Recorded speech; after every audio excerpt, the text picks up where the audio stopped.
This is the Pan American Cyclocross live stream 2024.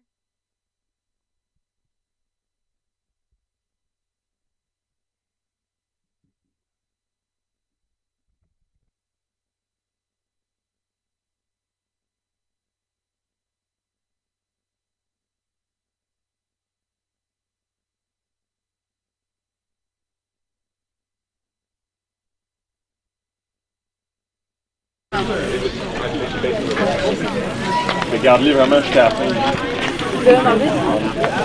Ta gauche.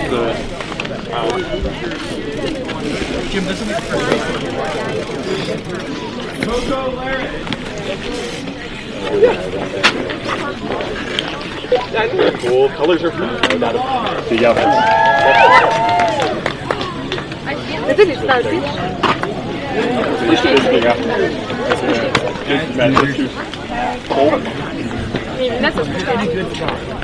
On start? No.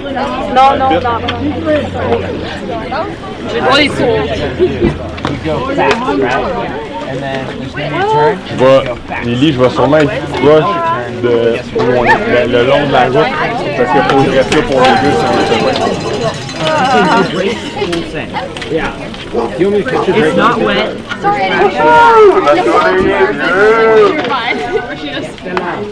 And you can drill. Alright, you guys want to switch? Here, no, I'm not going to make that joke. I was going to make a UCI joke, but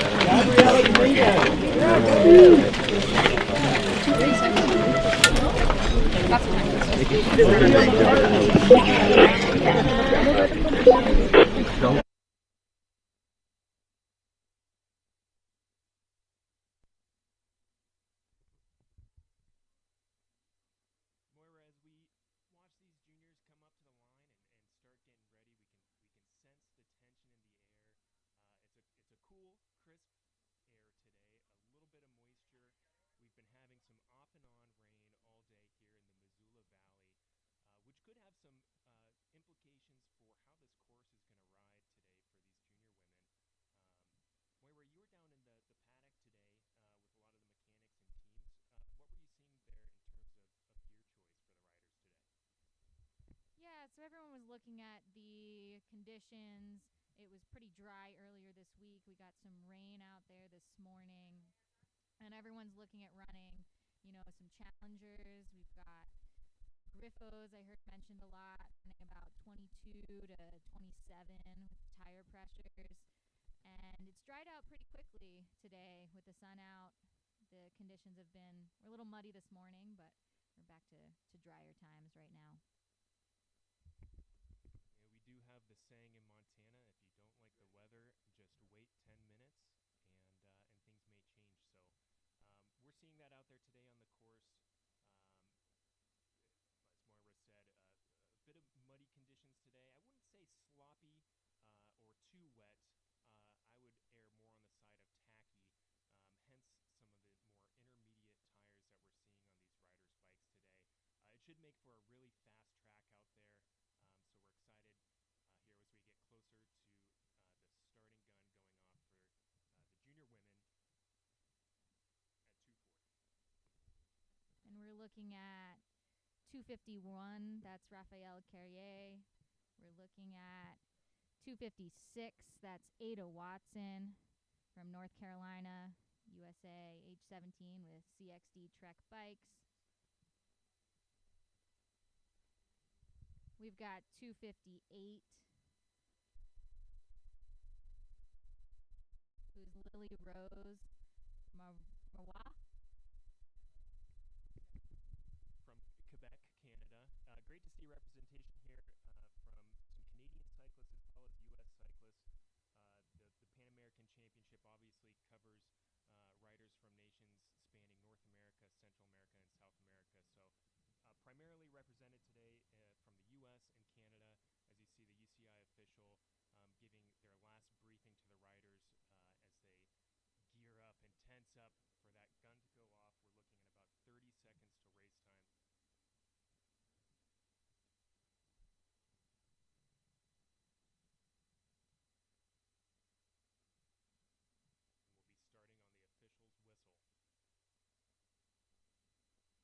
whistle. And they're off. The juniors 17 and 18-year-old women are off. There's 21 riders on the start line today as they come down the opening stretch. Jostling for position here. See who gets the whole shot as we come around this really tight left-hand turn at the beginning. It's a unique feature as a starting chute for a cyclocross race. Relatively high consequence as well as it bottlenecks there at the start of the course, but they're coming around the first couple turns and heading onto the Maverick Baseball Stadium. Morning track. That dirt over there is really tacky, really fast. You can see it's wide open racing here. Riders can really just twist the throttle and turn on the gas. And it's already, the field is already spreading out. You can see it lining out as some riders are taking this opportunity to move up. This is some fast racing already, Moira. Yeah, we see number 256, Ada Watson, off the front. And they're coming around to the flyover here. We've got this beautiful drone shot. cutting off. I'm just trying to call you. Get up on it, Keith. Go. Get fine, girl. Get fine.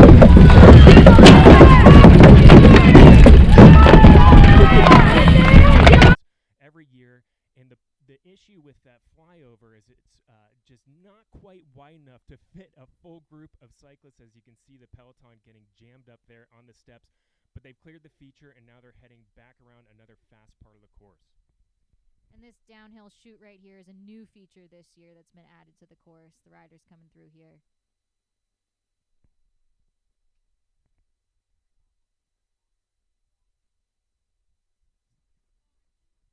We're getting a great drone shot overview of the venue here today. You can see a little bit overcast, some scattered clouds, and as I say that, there's a little bit of rain falling, just a slight drizzle, which is going to impact the conditions on this course, hopefully making it just that much more tackier under these riders' tires. So as you can see right now, the front group is coming through pit 1, and you know what, Moira, I'd be hard-pressed to think that many riders are going to be swapping out their bike due to the conditions today. It's just not that muddy. I don't think that their gears and their frames are going to get gunked up too much. But like I said, the conditions could change at any minute. It's nice and sunny right now. Look at that beautiful shot as they come up the rattlesnake run up.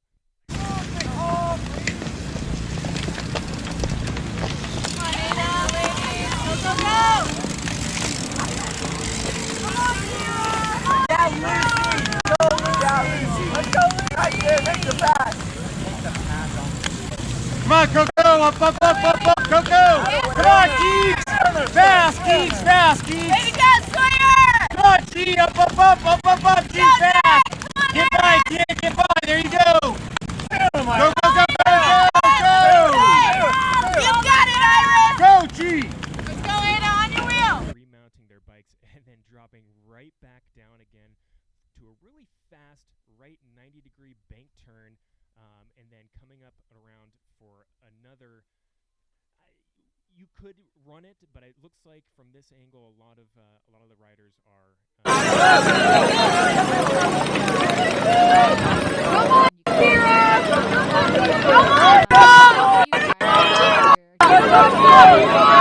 That you see on the screen right now.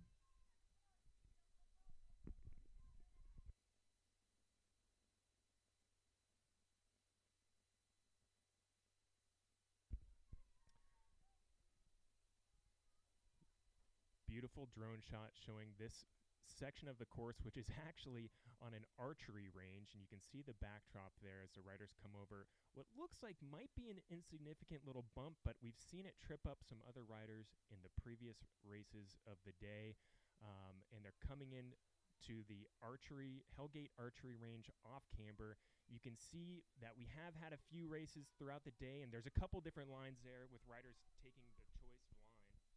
Yeah, and we can see the top line there and the bottom line. The riders coming straight through. They're going to go through the archery shooting range in just a second here. And there's some debate over which line over the top of the Hellgate off camber is best, whether you should take the top line, the high line, or the lower line. We'll see how that shakes out for the rest of this race. But already some great separation here between, looks like the first 7 riders, comprising the front pack with some chasers behind, just trying to make some contact with that leading group of 7 riders. And we'll try to get some close-ups here of those riders to see if we can pick up on who is in that pack. Got a lot of CXD Trek bikes up there. They're coming around to the barriers here. A few of the riders I spoke with were really excited to do these barriers. They thought that was a nice technical portion of the course. They're over the barriers now and coming straight through. And you can see that some riders opting to ride the barriers, bunny hopping them there. A few other riders opting to get off their bikes and run over them. But to be honest, Moira, it doesn't look like it made much of a difference at this stage of the race. It could become a factor as the race progresses, though, depending on whether or not the riders jump the barriers or run over them. They're about to come down a really steep downhill. We've heard it's best to take the outside line to avoid pointing yourself directly into the tree. And that seems to be the front group got through there pretty safely. Yeah, it looks like everybody made it through that feature safely. And now front group of 7 made up of some Trek CX Devo riders. I see some Boulder Junior cycling jerseys in there as well. Possibly a Team Booger rider in there. And they're coming through Pit 2 or P2. Which is going to be the other opportunity for these riders to swap out their bike. But as you can see, no riders opting to swap out for a fresh bike on this first lap, still riding clean. The riders are about to come through here to the Iris the Offspray off camber. It's a really beautiful off camber we have. This feature is new this year. The riders are not on the road like they were before, so we'll see how they navigate this part. Yeah, that road that you can see in the shot to the right there. Last year, the Pan American Championship was held here in Missoula as well. This is year 2. And the course last year actually featured that road, as we see some more riders making up the chase group here, coming over Iris Osprey off camber. There's a Boulder Junior rider, and looks like Graydon Domi possibly there, a local rider of Team Stampede, making her way over the off camber. See the riders taking the high line and some of them taking the ditch. You can use the ditch to gain a lot of momentum coming up on that uphill.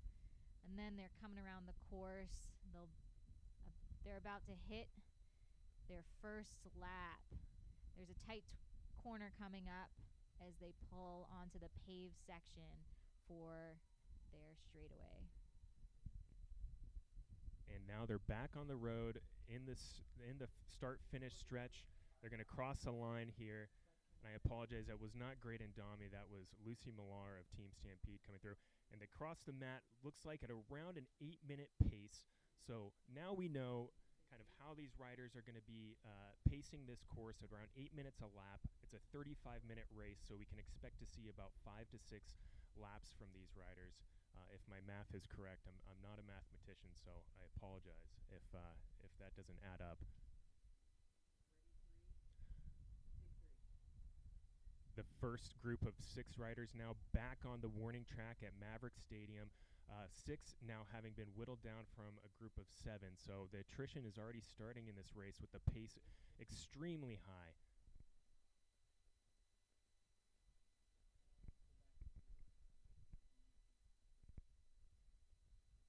Coming around Mav Stadium here. Some really beautiful shots from the drone as they come around back to the flyover. Hopefully they're not as bunched up this time with that group of 6 riders coming through. Hope everyone gets over safely.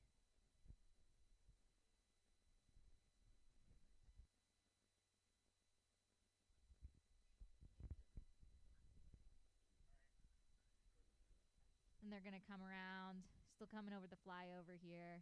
They'll come around the back side of the archery range, that Hellgate archery off camber you can see in the foreground here. And then the background, we've actually got Mount Sentinel and Mount Jumbo. It's a really beautiful shot.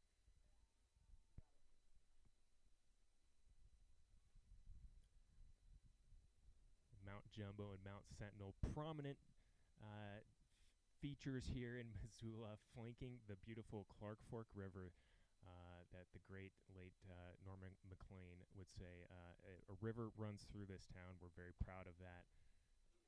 And we'll see some of these riders running through some of the features on this course as well. As they come around the back side of the softball stadium, you can see the pits there in the foreground, and they're going to make their way through P1. We'll see if anybody opts to swap a bike. Yeah, Brian, you mentioned Lucy Millar earlier. Lucy's a local to Missoula, Montana with Team Stampede, 17 years old, and we're really excited to see her out here on the course today.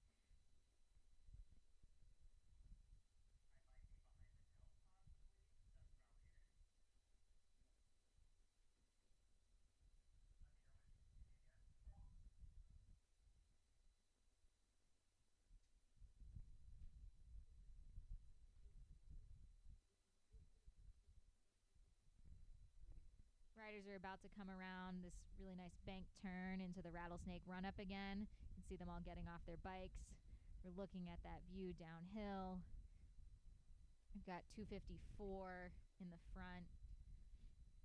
That's Aslan Hallahan from Peterborough, Ontario, Canada with Stimulus Trek. She's currently ranked number 9 in the world for juniors.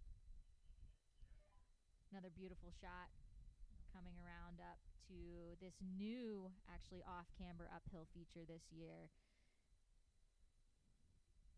Pretty rideable, a little dusty as everything dries out here, and then they're about to swing around back down.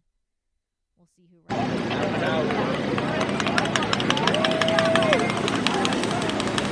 Nice work, let's go, let's go! Nice work, let's go.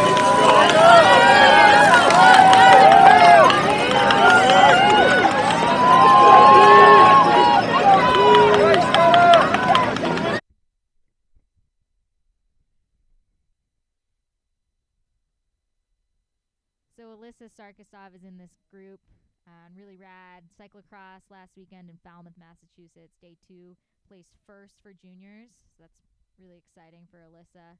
She's number 255 today. See who's coming through this sharp hairpin turn to the other side of the Hellgate Archery off-camber.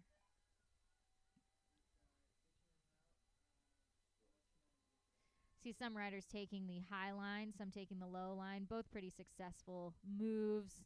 Looks like the high line was maybe a bit faster here. And then they're coming through the archery range again.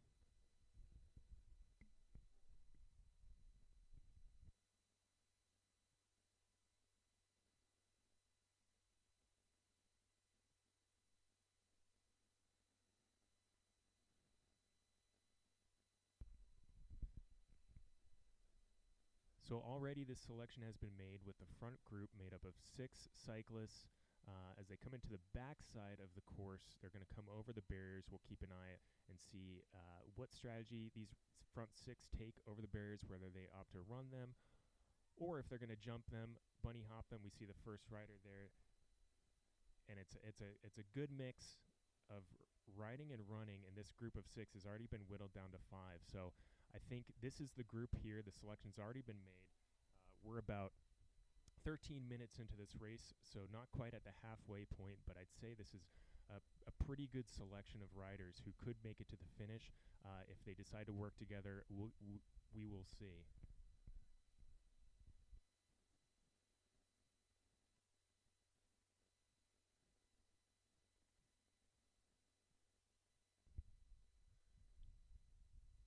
They're going to go down this fast downhill here and make a sharp left as they round back over to pit 2. Still dry conditions. The rain that was sprinkling a little bit at the beginning of the race has now subsided. Sun's coming out, poking out from behind these clouds. As you see that 6th rider who just got gapped off the back of the front group, trying to bridge up and get back with her fellow racers.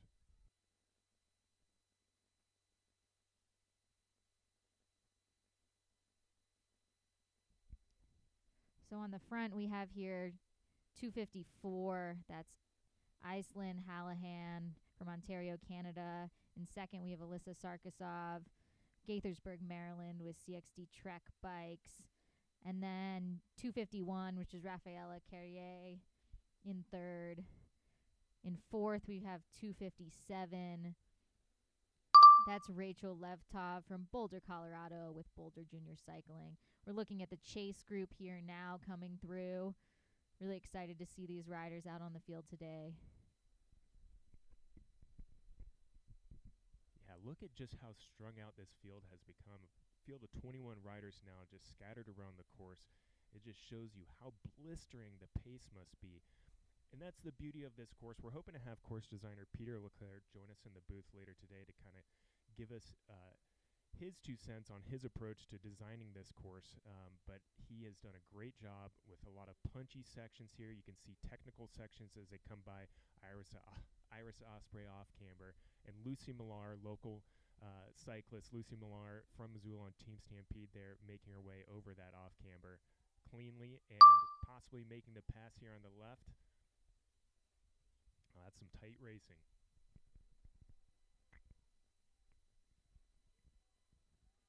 Some beautiful shots here. We see the leaves on the ground just dropped off this tree. They're about to come around to complete their second lap. We've got the front group here. We still have the line coming up. It looks like that lap was slightly slower by a few seconds, but still right around the 8-minute range. So we're still looking about 4 or 5 laps.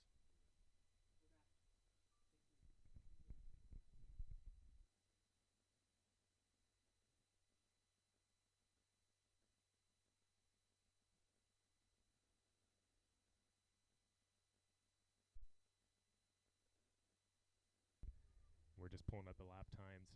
That I was incorrect. That lap was actually slightly faster. So the leader's coming through on the first lap around 8 minutes and 16 seconds.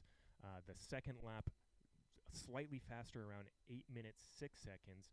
And as I suspected, my math was incorrect at the top of the broadcast. We will only be doing about 4 laps for this race. So we're halfway through here as the riders come through on the second lap.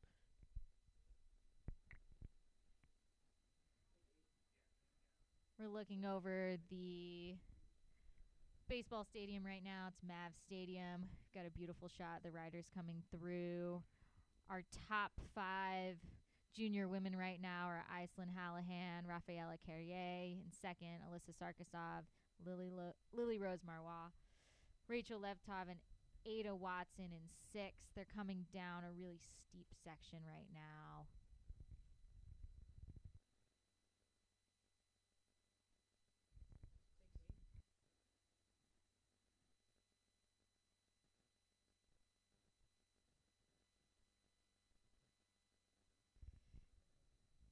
Brian, when I was talking to some of the riders at the tents earlier, I met Iris Antnick from Bird Cycling, which is the Boise Young Riders Development Squad. It's Iris's biggest race this year, and she was really looking forward to the barriers and the technical riding out in Missoula.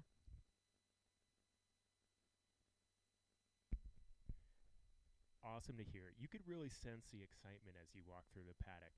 A little bit of nervousness you could tell from these junior cyclists, but that's just a testament to how important this race is to them.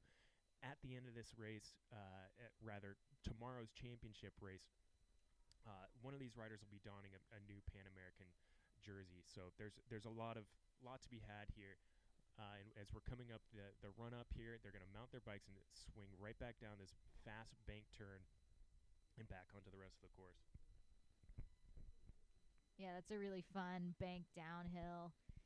They're coming back around to the new feature on course, which is this off-camber uphill. We saw the riders had a little bit of trouble in that run-up with their bikes, but they look really good on this uphill section. I also spoke with number 259, who's Nicole Clammin from Chapel Hill, North Carolina, with Blue Ridge Cross. That's an all-women's development team. You can see the top riders coming down here through the second run-up. Really strong showing up the hill. That Blue Ridge Cross Cycling has about 7 women in their development squad. And she was really excited for the competition. The race course is similar to the local races that they do in North Carolina.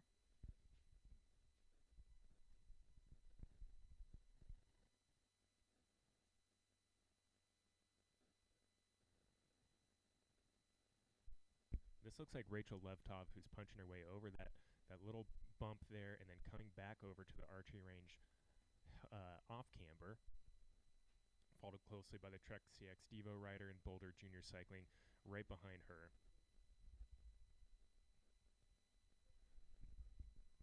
It looks like Aislinn Hallahan rounding out that group.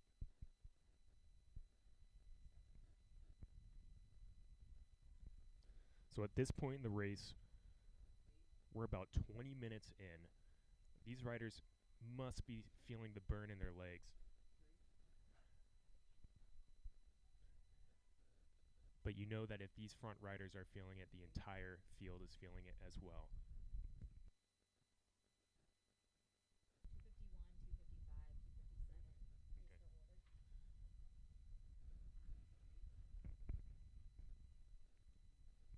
255, 257. So right now we're looking at the front runner, 251, Rafaela Carrier, followed by Alyssa Sarkisov, 255.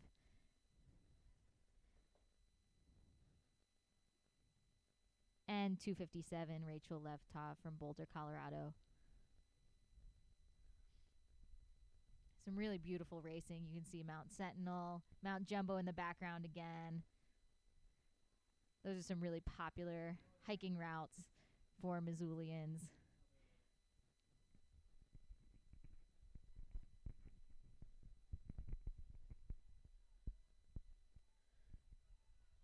Missoula sits in a valley here in the Rocky Mountain West, in the northwest portion of Montana. And just over the past few years, has really become a cyclocross hotbed with a lot of riders, junior riders especially, coming out of the ranks of Missoula cyclocross and making their way to national teams and racing over in Europe, where cyclocross really reigns supreme. So a testament to some of the development teams here, a testament to Sean Radley and MTCX, the organizers of this race and all of the local race series, to provide opportunities for these juniors to excel.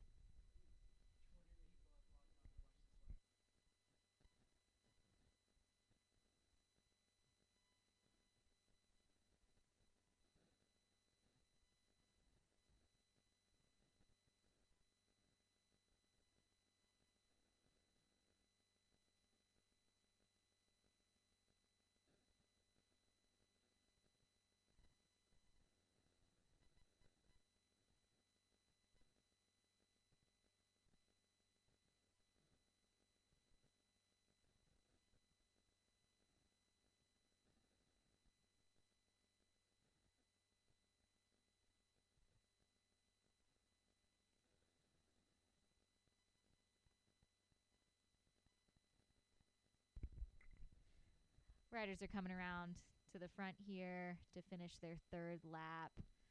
Looking like some really strong riding out on course from the juniors. Got a tight race between our front 2 riders, number 251 and 255. If you're just joining us now, this is the Pan American Cyclocross 2024 live stream. We're looking at the junior women coming across their third lap at the moment. These are 17 and 18-year-old riders. That front group is splitting up a bit. We've got 2 and 2 coming around to their third lap. Can you give us an update on the lap times, Brian? Absolutely.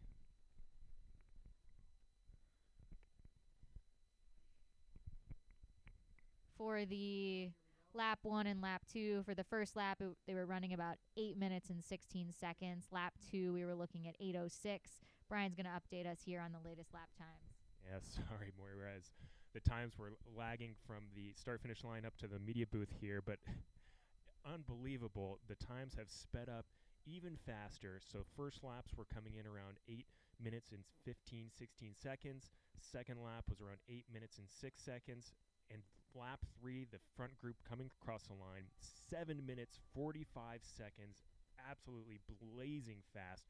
So the conditions either are getting extremely fast out there, tacky, or these riders are just mastering the course on every single lap. But either way, the competition is fierce. We want to thank the folks with competitive timing down there for providing these live results. You can find the live results of the lap times at runsignup.com, the Pan American Cyclocross page. Look for the Juniors UCI Women race on Saturday. They're coming around the back of the Hellgate Archery off camber, and then they're about to come down a brand new feature of this course. It's a shoot downhill. Straight shoot, really fun ride. Should be nice and tacky by this time. So Moira, this is going to be the last lap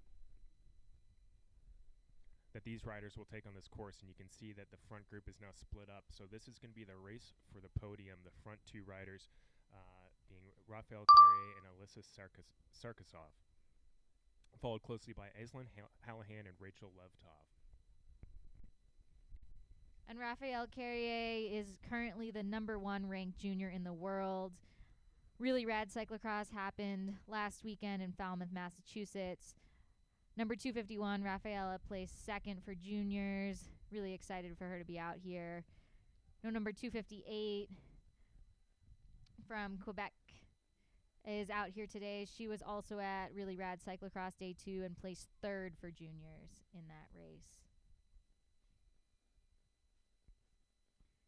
This is that rattlesnake run up again. You can see they're riding part of the way up the hill, and then they'll come back around to that really nice, smooth downhill section, bank turn.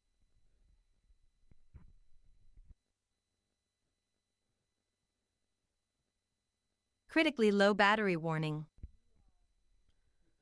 So we're about halfway through the last lap, the 2024 Women's Junior Elite Race, 17 and 18-year-olds. The top 5 rounding out is Raphael Carrier, Alyssa Sarkisov, Aislinn Hallahan, Rachel Levtov, and Lily Rose Marois, with Ada Watson closely behind in 6th place.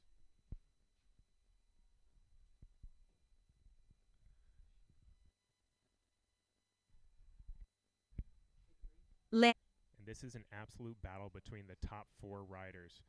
As they come through around this tree, they're going to come back into the archery range. There's going to be the off-camber feature there to tackle, and then back over to the road. And coming into the final stages of this lap, it looks as though the top 4 is in place, but how they'll shake out within those 4 standings is anybody's guess, as this group of 4 seems to just jumble and switch spots with each lap.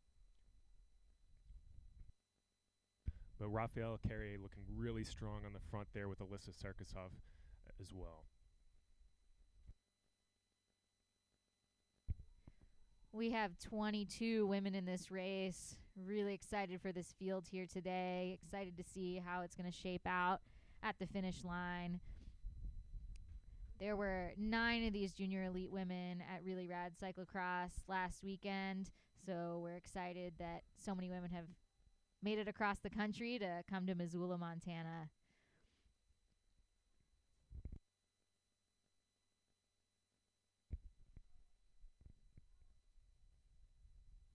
So the final features of this race coming up, you'll see the riders pop over a little bit of a tree stump there. Not much of a feature, just a natural kind of obstacle to jump over. You can see that the course manager has that spray painted as a warning, but just to let the riders know it's there. And as we kind of cut out of the shot here, the riders are actually going to be taking a right-hand turn over the barriers, and we've seen a mix of bunny hopping and running those barriers. After the barriers, they'll do that sharp downhill with a left-hand turn past pit 2, and really the most consequential piece of the course or feature of the course will be coming up, which is that off camber along the road. And really, it's the front three of the race, and the winner of this race could potentially be determined by who enters that off-camber first, because after that feature, it's really just a straight shot back to the start-finish.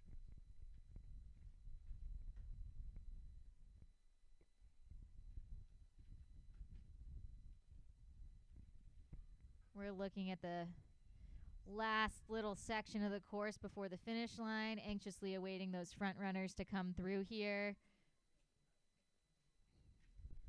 It's been a really strong race today here in Missoula, Montana. Beautiful shot of the mountains. We're looking down towards that Iris the Osprey off camber down Tower Road, and we see a few riders warming up in the foreground.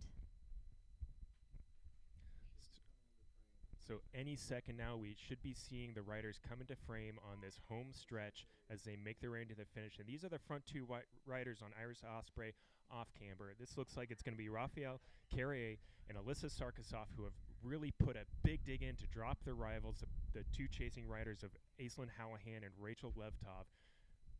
That was the feature right there. And it looks like Sarkisov is making the pass, taking the opportunity there. She still has the legs. She's putting in a big dig. That might be the race-winning move here.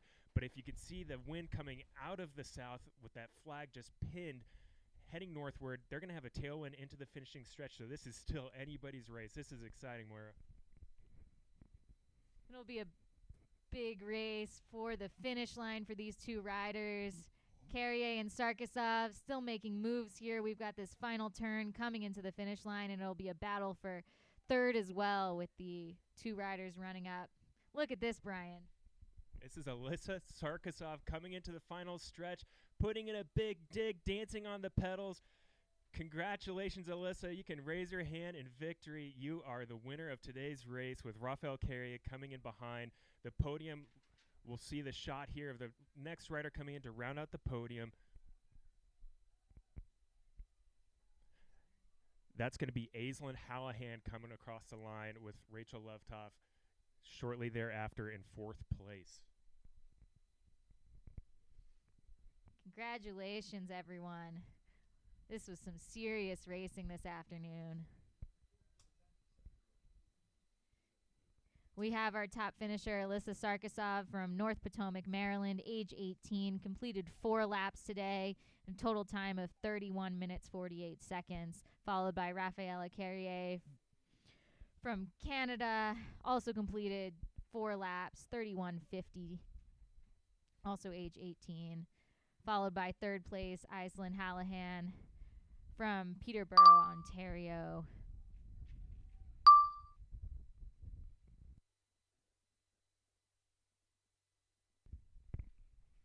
Yeah, and then Rachel Levtov in fourth place with a time of 32 minutes. We're still waiting on the results here. For the fifth place rider, it looks like Lily Rose Marois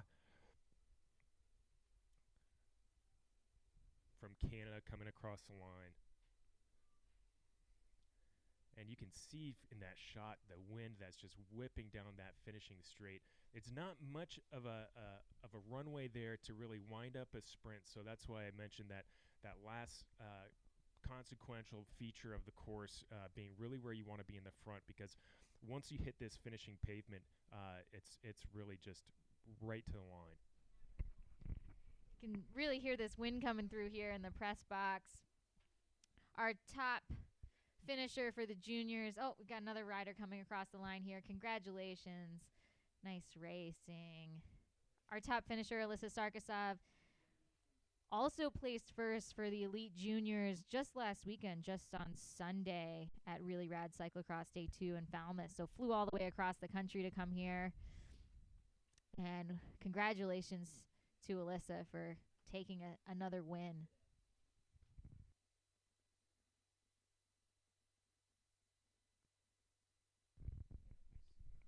So we see the rest of the field coming across the line here, wrapping up the 2024 UCI Elite Junior Women's Race. We've got the next race coming up in about 15 minutes start time. That'll be the UCI Elite Junior Men, 17 to 18-year-olds, and that will be a 35-minute race as well.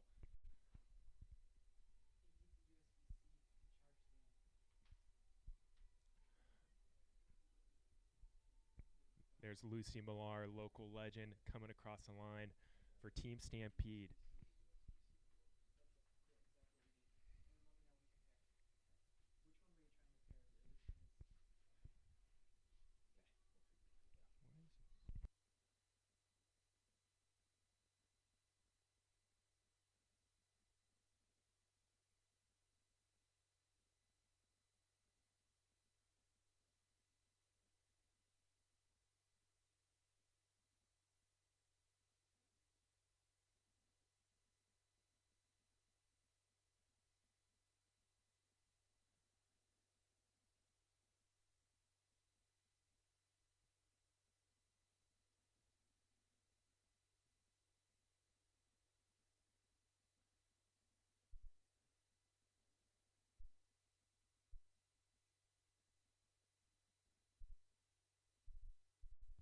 Thanks everyone for tuning in. We're watching the end of the Junior Elite Women at the Pan Am Championships in Missoula, Montana here. We just watched the junior women race, 17 and 18-year-olds. They're still coming across the line here. It was a 35-minute race. They completed 4 laps. And we've got the junior men coming up in a few minutes here. The men's race starts at 3:30 p.m. and will also be 35 minutes. We'll take a short break here from announcing, and we'll see you back at 3:30 p.m. Mountain Time for the next race.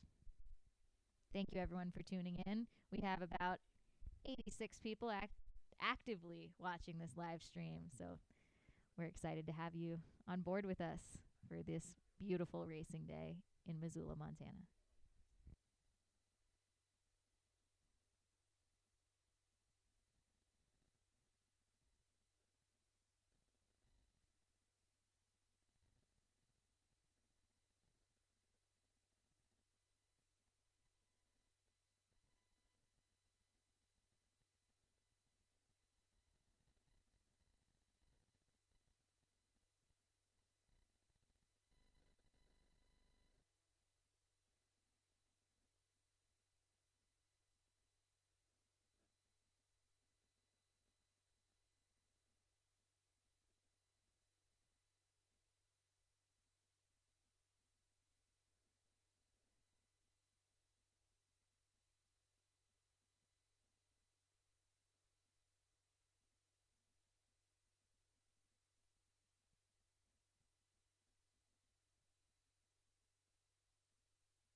you're just joining us now, this is the live stream for the Pan Am Cyclocross Championships 2024 in Missoula, Montana.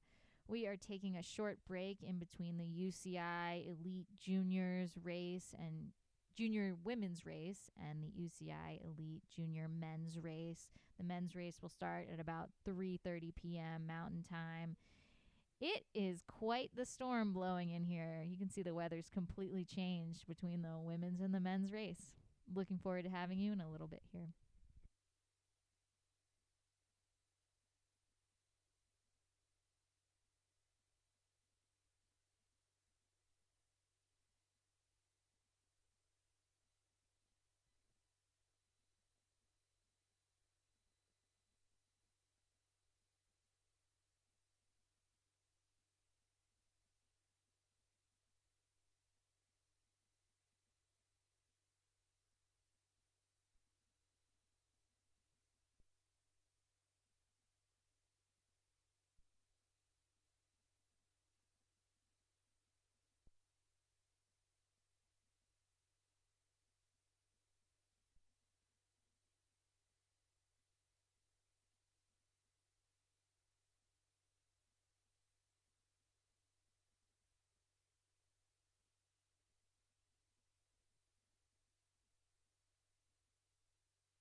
You're just joining us now. This is the live stream for Pan Am Cyclocross Championships 2024, the Saturday stream. Sorry about that door slam.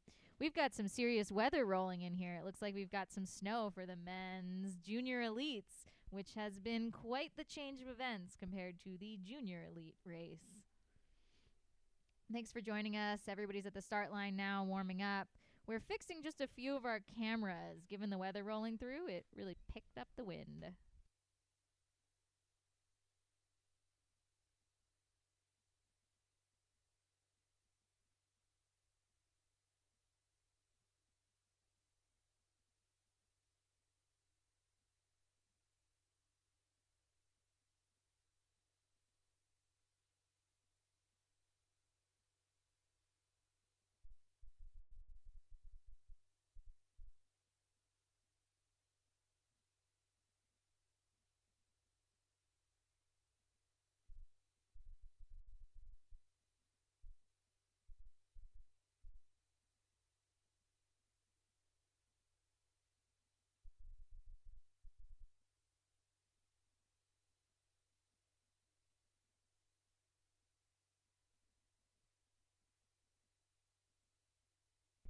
Welcome back to coverage of the 2024 UCI Pan American Cyclocross weekend. We're here for the UCI Elite Junior Men's race.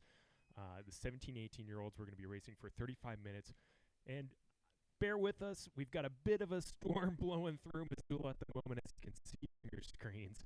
A little bit of weather, some snow, some rain, and a lot of wind. So bear with us. We might be having a bit of technical difficulties with our camera setup, but we'll try to keep you posted and keep the coverage going. You can see the commissaire just up there now. That's number 210 right on the front next to Oh, we're cleaning off the cameras. Next to 207 and 209. So 210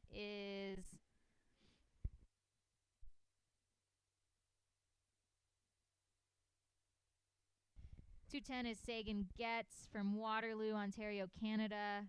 209 is Thomas Agnew from Fall River, Wisconsin, Englewood Racing Team. 207 is Tristan Taillefer from Canada. Placed 5th for juniors on Really Rad Cyclocross Day 2 in Falmouth, Massachusetts. Really excited to have him come all the way across the country for this. That's number 219 you just shot in the shot there. That's Ezra Brown from Portland, Oregon. 18 years old. And just a continuation of one of the themes that seems to be prevalent over the course of this weekend. As you may know, we've had quite a few races going on all day today, starting at 8 a.m., and now we're into the elite races of the afternoon. But weather being a factor for every one of the races, which will also play a part in how this course rides. Again, we're about to get started here with the juniors, men, 17 and 18-year-olds.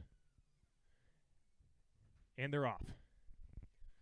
As they come down the starting straight, they're going to a hard sprint for the first left-hand turn, which is going to bottleneck. And look at that banner, the finish banner, blowing in the rain and the wind. We've got a tailwind now as they come through the start-finish stretch. And we're going to lose coverage here, but we'll try to pick up as we can. Thank you for bearing with us as we go through some technical difficulties here.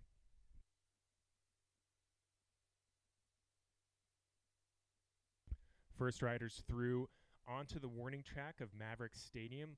The group is still all together, but this is a very fast section of the course. They're going right into a headwind, which may split up this group. It's really starting to string out now with looks like a Boulder junior cycling rider off the front and a teammate in third position there. They'll come off the warning track and onto the grass here by the batting cages, and then the first technical feature of the course being the run over. In the last race, the juniors women's, we did see a bottleneck there as the group bunched up onto the run-up. It's not very wide, so these riders need to, and there's a bit of a bobble there as a Boulder junior cyclist hits those steps, and you can just see the mass of cyclists as they get jammed up here on this first technical feature. The junior men really navigated this well. It's pretty dicey technical up over that flyover. They're coming around the back side of the Hellgate archery range right now. That's a little off camera. You'll see the riders go through later. And then they're about to drop down this brand new feature in the course. It's a straightaway. It's really fun, fast downhill. And then around towards the pit area.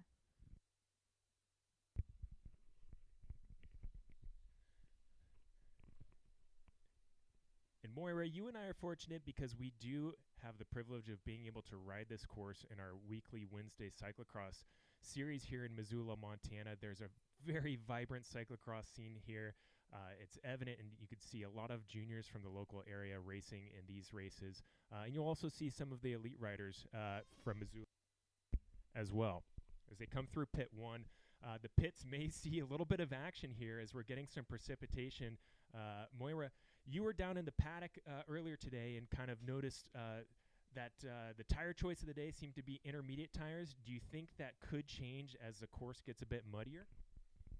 Oh, yeah, good point, Brian. So a lot of people are riding those Challenger, Griffos. You can see the first riders here coming into that first rattlesnake run-up. That first rider looks like they rode the first run-up. Very exciting to see that. Really sharp downhill bank turn. Beautiful, beautiful race shot there from our drone as it braves the conditions. Rain, wind out in Missoula.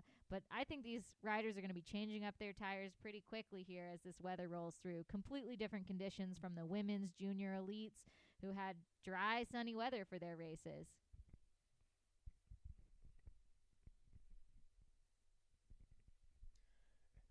Really interesting to see the tactics and strategy as this looks like a Boulder junior cycling rider comes through the second run-up of the course. and actually some riders looking like they're able to ride it. So this is the first race of the weekend where we've seen riders who are capable of actually staying on their bikes and pedaling up these run-ups. This could be a huge factor as these elite races go on. There's another shot of our lead rider. We'll try to pick up the number on this rider's jersey here and tell you before we get through to the finish line.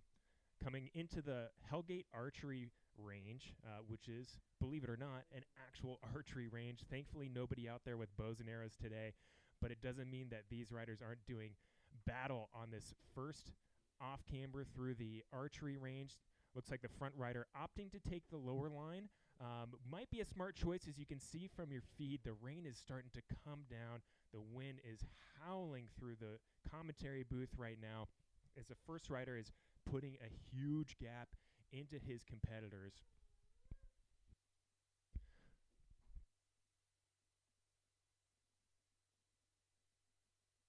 Yeah, you can just see that the track is starting to collect some of that moisture, and we'll see if we can get a close-up of some of these riders' bikes, but I'd be willing to bet that coming through pit 2, some of these riders may opt to swap out their bike for one that's maybe has a little bit more of an aggressive mud tire on it, just to get that little extra edge, that little extra bit of traction, because there is quite a bit of dirt, and you can see a couple riders there getting hung up on the off-camber, but back on their bikes safely and back in the race. That's a Team Booger rider that your camera's on, number 240 there on the white Cervelo.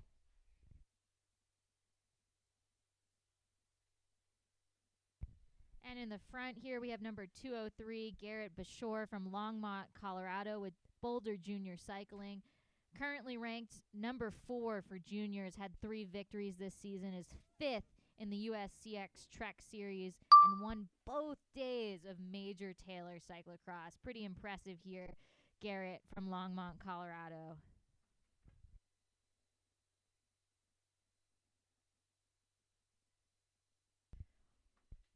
Following Garrett was number 206, Kaylin Brown from Boulder, Colorado, with Forever Endurance Devo.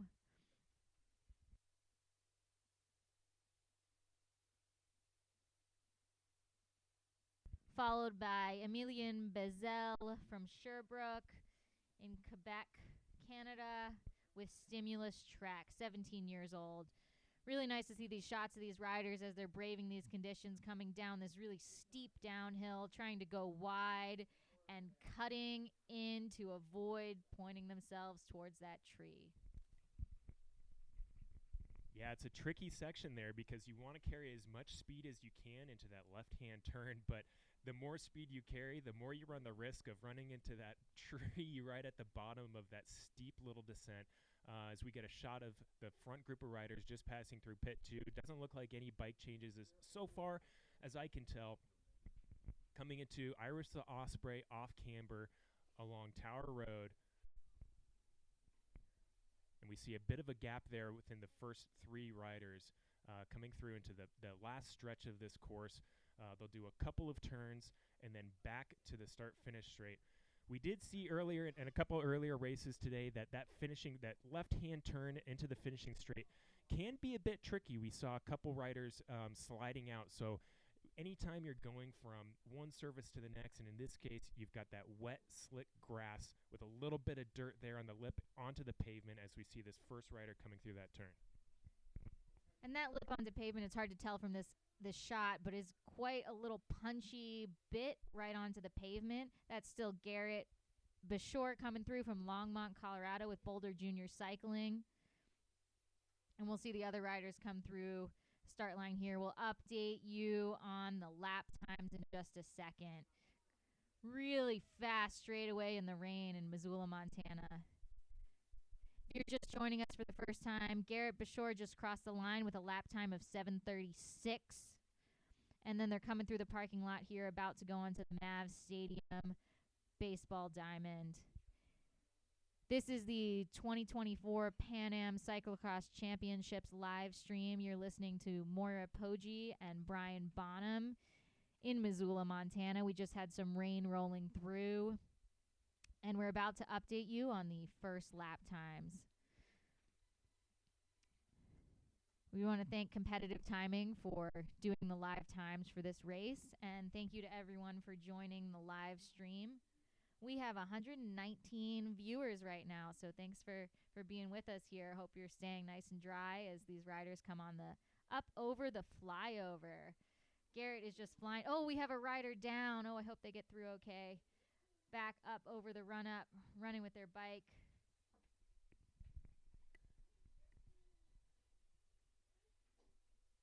So I do have lap times, an update on lap times and the top 10 riders coming through. Top 10 is made up of Garrett Bashore of Colorado, Kaylin Brown, Emilian Belzili, Desmond Moore, Thayer Ask, Dylan Haynes, Tristan Tellifer, Missoula's own Porter Melvin, Luke Osment, and Sagan Gertz rounding out the top 10. But as you can see, this is still anybody's race. It's a 35-minute timed race, so we're basing the number of laps off of those first riders' lap times. That being about 7 minutes and 35 seconds, so we're going to see a 4-lap race here. So we're about a quarter of the way through as the riders make their way down that little descent and back over to pit 1.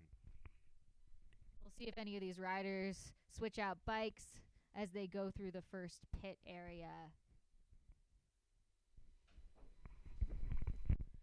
It's a bit wild, Moira.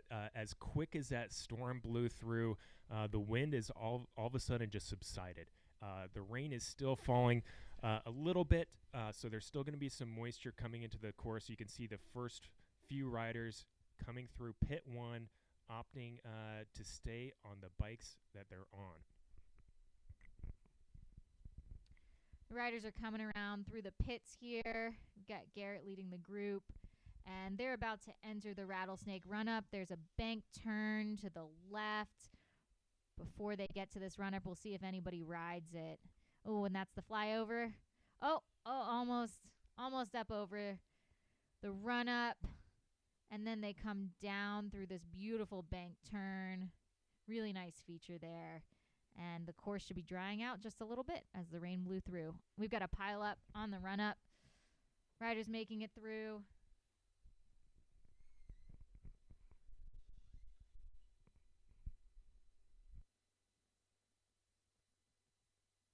Brian, you mentioned earlier Porter Melvin came in 8th across the line on that first lap. Porter's a local to Missoula, Montana, 17 years old, riding with Team Stampede.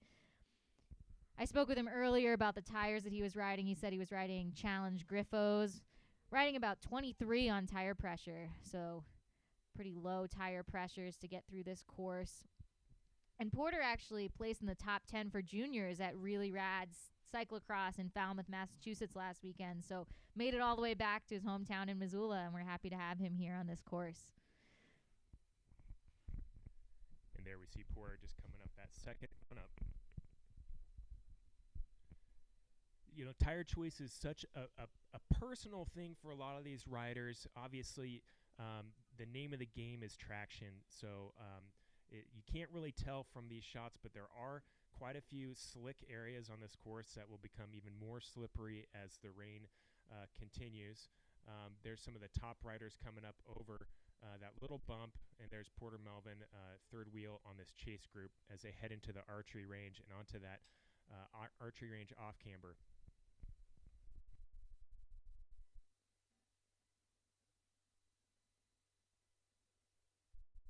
That archery range off camber is a pretty tricky one. You can see there's 2 lines here. There's an upper line and a lower line. Looked like a lot of the riders coming through here are taking the lower line. We saw a pretty even split for the junior UCI women, whether or not they took the upper line, the lower line. The higher line looked to be a little bit faster for the women, and we're coming through the archery range structure here now.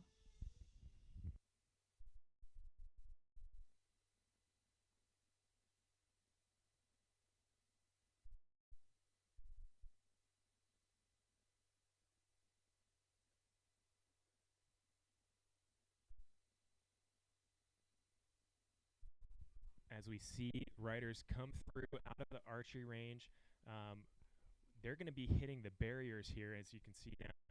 A lot of riders in this field opting to bunny hop the barriers. It seems to be the smart choice. One piece of insight that I gathered from the group today as we see a rider opting to run the barriers there. But most bunny hopping was as this rain falls and starts collecting in this kind of silty dirt, a lot of their cleats were getting gunked up. I heard some people saying that, well, if you have the Crank Brothers style, the egg beaters that were gunking up a little bit less, the SPD cleats were tending to fare a little bit worse. But it stands to reason that cleaner at the bottom of your shoes by just bunny hopping those barriers. So I think that might be the tactic that we're going to see today. We see riders coming through here around this downhill. Those two took it pretty tight. We saw a few crashes on the downhill last year in the elite races and some of the junior races, but generally the advice is to take it wide, avoid pointing your bike towards the tree, and we saw all the junior women get through that pretty cleanly in the previous race. Looks like it's reigning true for the men in this junior race as well. Yeah, and that's a great shot right there. You can actually see just how steep that descent is. When we say steep, I mean it is a wall straight from point A to point B straight down. So it is more technical than you might be able to glean from this television shot as we see the first few riders on the second lap here coming through the Irisa Osprey off camber. Some folks opting for that tripod technique, popping their foot out for a little extra balance, a little extra assurance as they make their way through that off camber. But look at the focus in these riders' eyes. That's a really pivotal feature because it's kind of the last technical feature before you hit that start finish. So as we head into lap 3 and lap 4, positioning heading into that off camber is going to be key. If you're just joining us, thank you for joining us today on the 2024 UCI Pan American Cyclocross live stream. My name is Brian Bonham, and I'm joined here in the studio with Moira Poggi. Buckle up. We've got a great afternoon of racing. You're watching the Elite Junior Men, age 17 and 18. This will be a 35-minute race. We're about halfway through as these riders finish up their second lap. We'll update you on the lap times as the riders come through here. Oh, we've got the front runner. This is still Garrett Bashore from Longmont, Colorado. Boulder Junior Cycling, really just crushing it around this MAV Stadium, right around the press box where we're here now. We've got a panning shot before Garrett heads up into the flyover again. Really strong riding from Garrett today. Excited to see that. Yeah, Garrett is putting in an absolute clinic right now. He's extended his gap on his competitors by a significant amount in just a matter of one lap.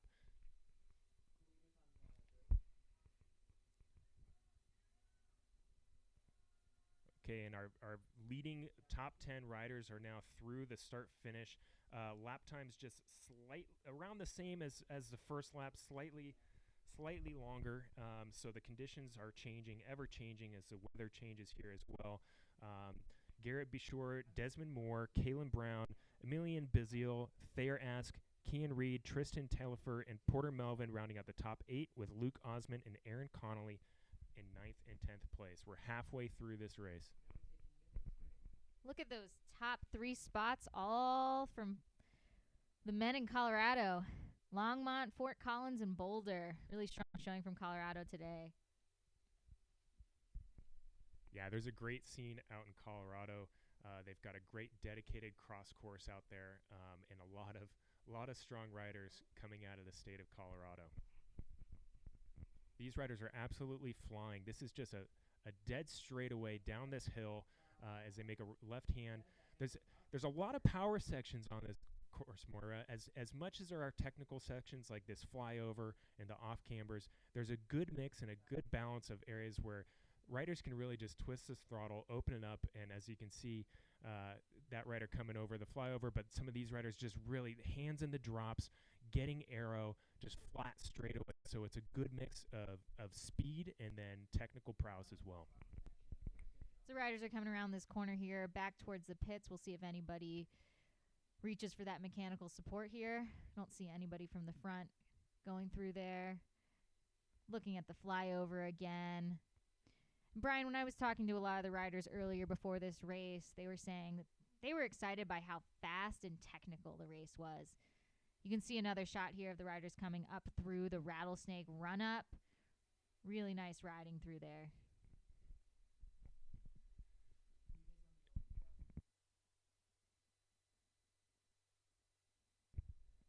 Yeah, this course has a little bit of everything. It's really got everything you could want from a cyclocross course, especially given the conditions today. It's really a true cross course. Maybe not a full-on mudder where riders are slipping and sliding around, but really kind of adverse conditions with the rain, a little bit of snow, and some wind. There's a great shot of that bank turn. That's just full on. Oh, and you see a rider there kicking his pedals. That's what I'm talking about. This mud, as the rain continues, will just kind of turn to cement and really gunk up those pedals as Porter Melvin makes his way down that steep descent and back up the run up. This is our front runner, Garrett, now coming through in the chase group. Garrett's going to be coming into the archery range here.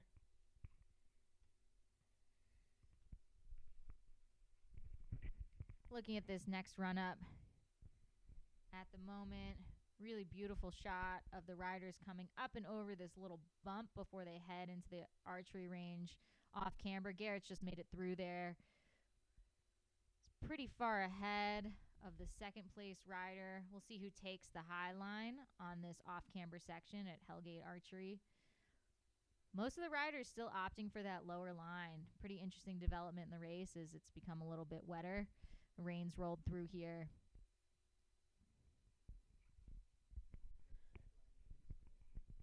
It's a great overview shot of all the twists and turns, some of those technical features.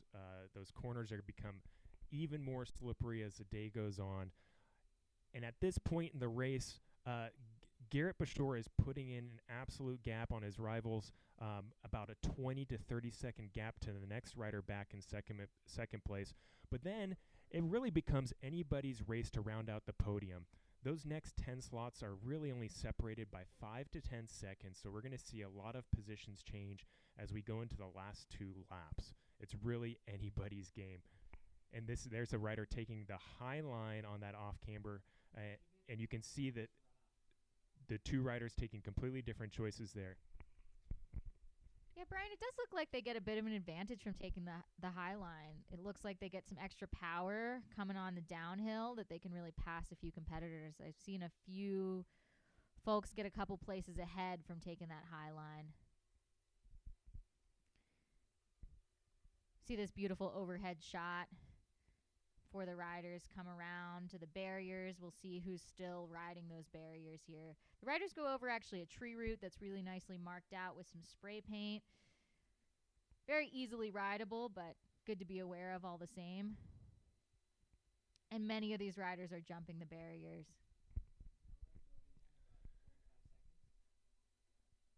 Yeah, I'd say it's about a 50-50 split of riders either bunny hopping the barriers or running the barriers. Again, anytime you got to get off your bike, you run the risk of getting some dirt clogged up into your cleats and risking not being able to clip back in.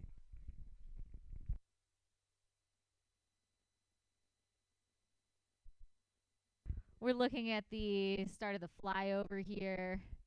See a few riders coming through in the background. Beautiful shot of Mount Sentinel and back to Mav Stadium. We were looking out over the press box here, see who's going to be coming through on the next lap. We'll update you on the lap times for lap 3.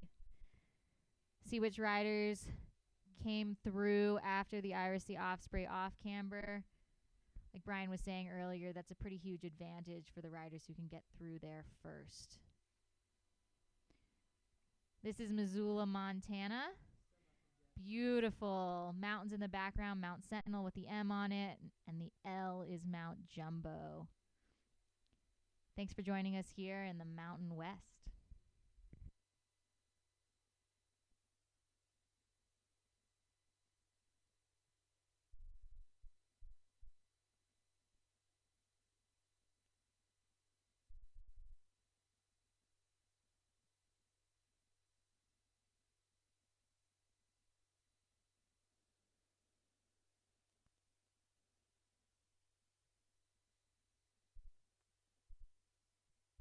Okay, we've got some of the riders. Looks like the lead group coming through the start finish right now. We'll get those lap times for you in a moment. It looks like Garrett Bashore, that last lap time, 7:45, so a few seconds slower.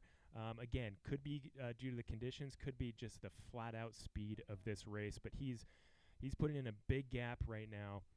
Still about 20 to 30 seconds on his rivals as we see some of the chasers now getting ready to head into that Osprey off-camber and more riders as they cross the finish line.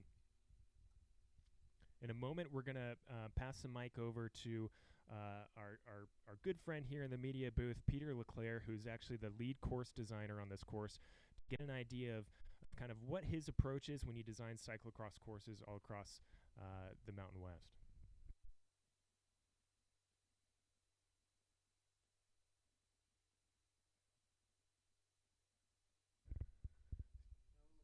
So here's the riders coming over the flyover. There's Porter Melvin just clipping back in and heading down. So I've got Peter Leclerc in the booth with me. Peter, I'd love to hear kind of how you approach designing courses and how you decide what features to put in the course. Is this thing on? Is this thing on? Are we talking? Am I live right now? Welcome to the booth. Oh, hi everyone. Yeah, so this course is a little different than, what we usually do on a Wednesday night or Rolling Thunder weekend. The UCI has this rule book, and you definitely have to follow it. So, you're kind of constrained by the start finish, the pits. The pits are the big one.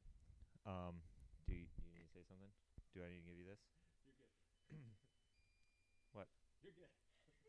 Keep going. All right. So it's kind of tying the course together to make a lap that is the right length, that goes to the right places, and then using, what we have in our terrain. So we have this, field of rocks, basically, that goes around some baseball stadiums, and then this kind of big step, this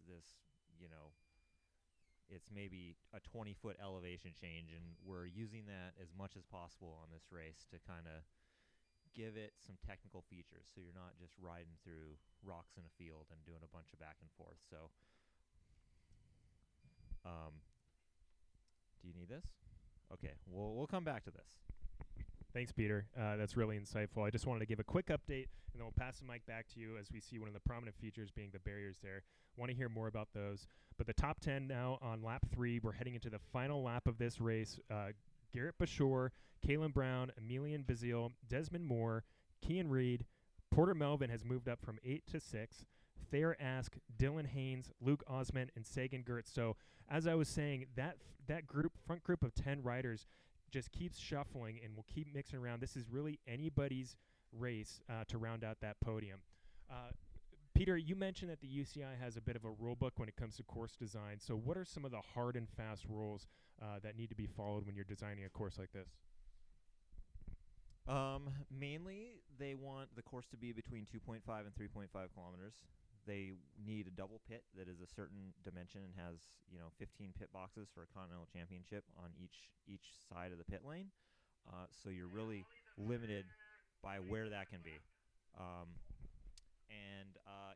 The start straight has to be, ideally on pavement. It has to be straight. You need about 150 meters. And so there's definitely kind of those are the main things. You can have 6 man-made features. You can have, barriers, steps, things like that. And then you just try to use the natural terrain. The course has to be at least 3 meters wide. And then from there, you just try to make it fun and interesting and challenging. Well, having ridden the course myself, I can attest to its funness and challenging nature. So thank you, Peter. We'd love to get you back in the booth for some of the races this afternoon to talk more about course design, because we've got a really unique one here in Missoula, Montana. So thank you. Yeah, thank you, Peter. And for all of you watching, there is a live chat. So if you have any questions for Peter, feel free to drop them in the chat. And next time we have Peter in the booth, we'll ask him about the technical design of the course and answer your questions. If you're just joining us here for the first time, we have the UCI Junior Elite Men. You can see them jumping Got some really nice bunny hops over the barriers right now. And this is a 35-minute race. Lap times to start for the front runner went from 7:36 to 7:41, and now we're at 7:45.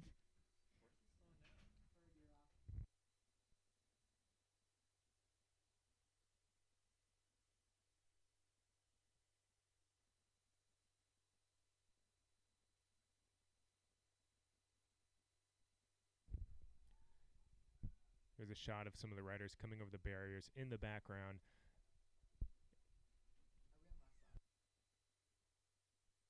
We are on the last lap here for these riders. So this is what it all comes down to here with the Elite UCI Elite Junior Men 17-18.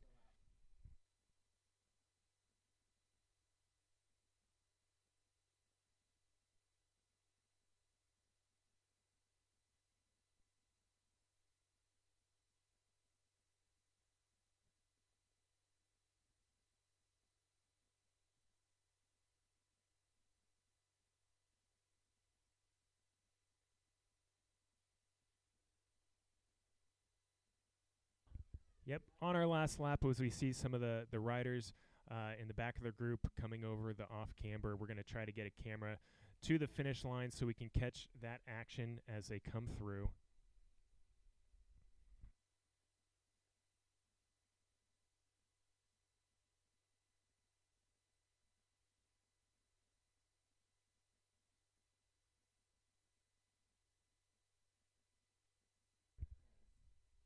We've got our cameraman on the finish line right now. We're going to switch over to that feed. We're going live to the finishing straight right now as we see the first riders coming through here. Let's see if Garrett has been able to hold off his rivals as they come through on this last corner. It's a tricky corner. If you carry too much speed in that, you run the risk of sliding out. And it looks like Garrett is going to do it with a rider hot on his heels. Oh, they're going to go for one more lap. My apologies. They must have done such a fast lap that the UCI officials have sorry, we can't see the lap cards down at the finish, so we're assuming total laps by time. It's really just an estimate, so I apologize. We still have one lap to go as we see the front 10 riders. And now we see that's Joe Petrelli on the finish line ringing the last lap bell. So these riders will be putting in everything they have, digging it out on the Mavericks warning track with the snow flying. Look at this, sunshine, snow. This is cyclocross weather, folks. Thanks for joining us. This is the live stream for the 2024 UCI Pan American Cyclocross Championship. We're watching the junior men. These are our two front riders here. This is going to be Garrett Bashore and Emilian Belzil, who has moved up from the chase group and taken over that second place spot, which was held on the last lap by Kalen Brown. So these two riders are giving it absolutely everything. They know that this is for all the glory right here as they come back into the archery range. Hey, Peter, I was just mentioning, I still have Peter Leclerc here in the booth with me, and I'd love to get your thoughts on this. I was just mentioning how this course has a great balance of, like we're seeing here, some really power sections where you can crank it up and really twist the throttle, plus some really good technical sections. How hard is it to strike that balance between those two? Yeah, it's definitely taken, I would say, a few years of building courses and riding them and racing them and seeing, how you want it to ride. And then with a race like this with all these really fast people in big fields, you try to make it pretty wide open just so that there is more space for everybody. There's, longer straightaways. Like I always wind up like setting these courses and having, a section between two turns, and I'm like, oh wow, this is way closer than I thought it should be. So, try to give everybody a little more room on a race like this. You don't want a bunch of box section corners. And then, taping things wide so that they're not getting wrecked and like natural lines and different options can form.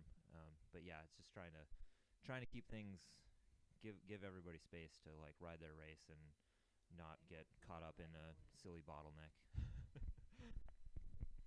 That's awesome as we see Garrett trying to ride up that run up, but bobbling, both of them trying to ride up it. I mean, they're throwing everything at each other, lefts, rights, and you can even see Emilian's number on the back of his jersey is losing his pin. He's going so fast, he's blowing the numbers off the back of his jersey.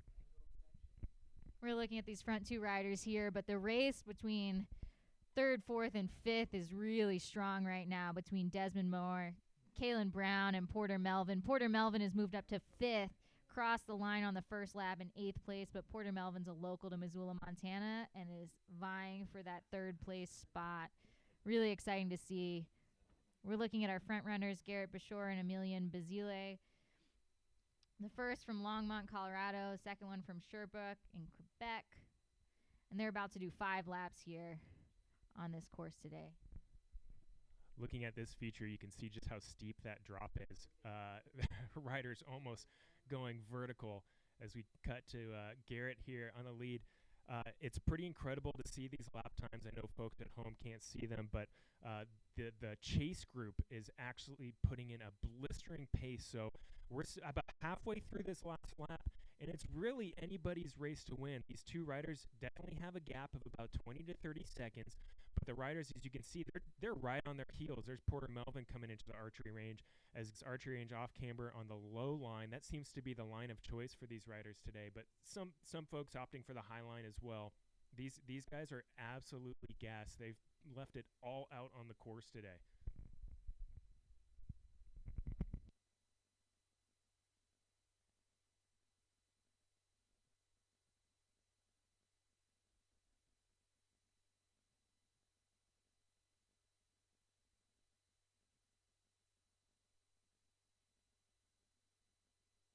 As we see a little bit of gap opening up between Garrett and Emilian. Garrett just doing everything he can to shake Emilian off of his wheel. These are the front two riders of the men's junior elite UCI race. Garrett opting to bunny hop the barriers, and Amelia as well, both clean over. That's the last time over the barriers.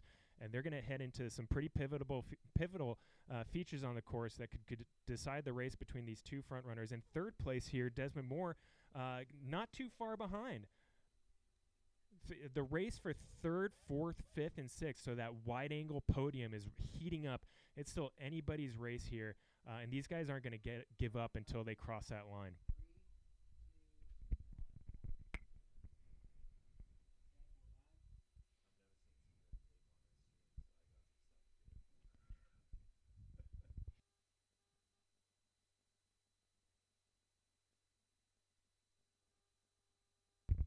Kalen and Porter were all the way across the country in Falmouth, Massachusetts last weekend for really rad cyclocross, and both were in the top 10, so it's exciting to see them performing really well in this race.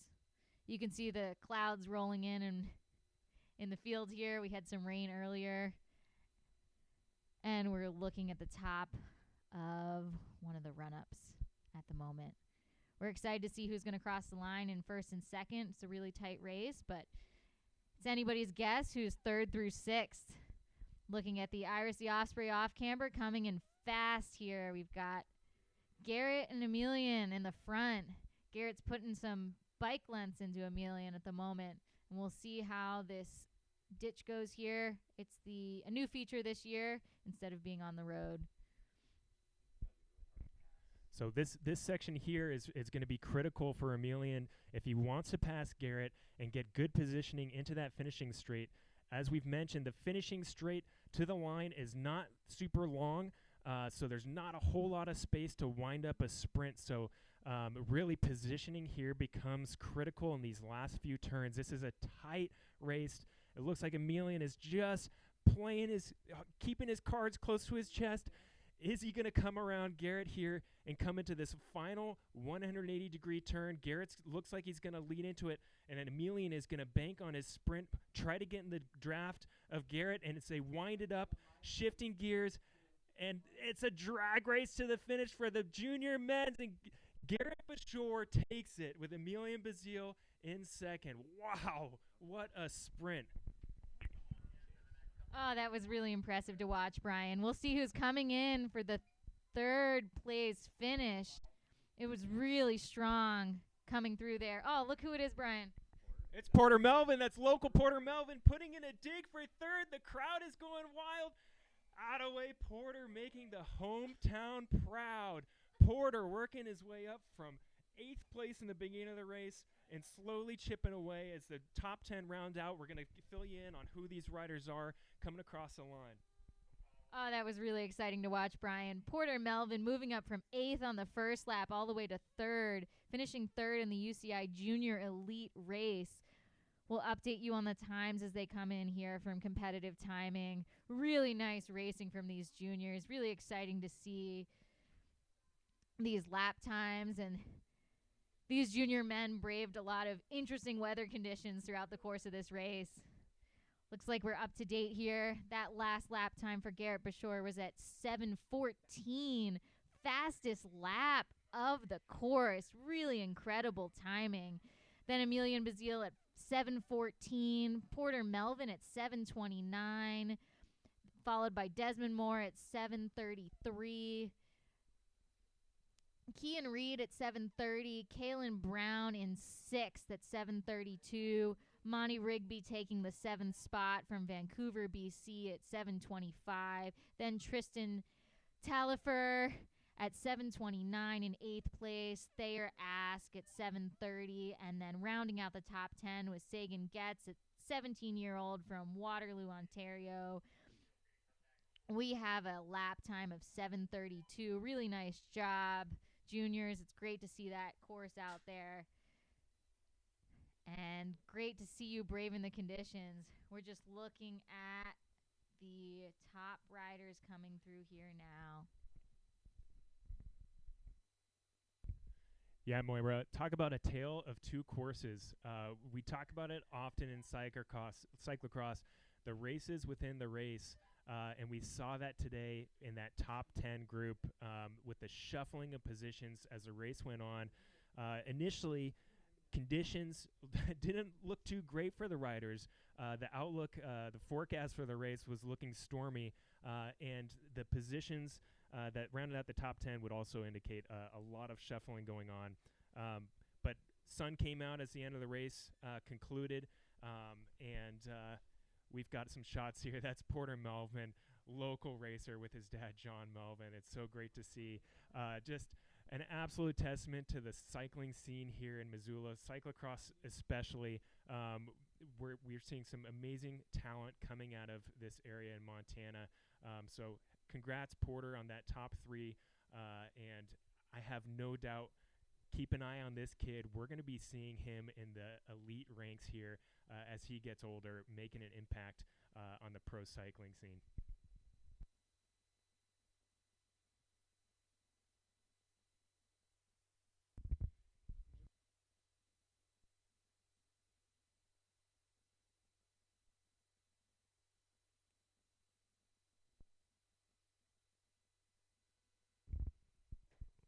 So this was the end of the UCI Junior Elite Men's race. You can see Porter Melvin right here, who finished 3rd, local from Missoula, Montana.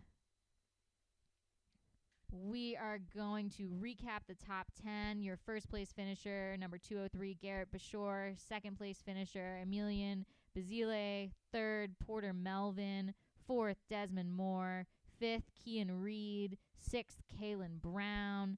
7, Monty Rigby. 8th, Tristan Talifer.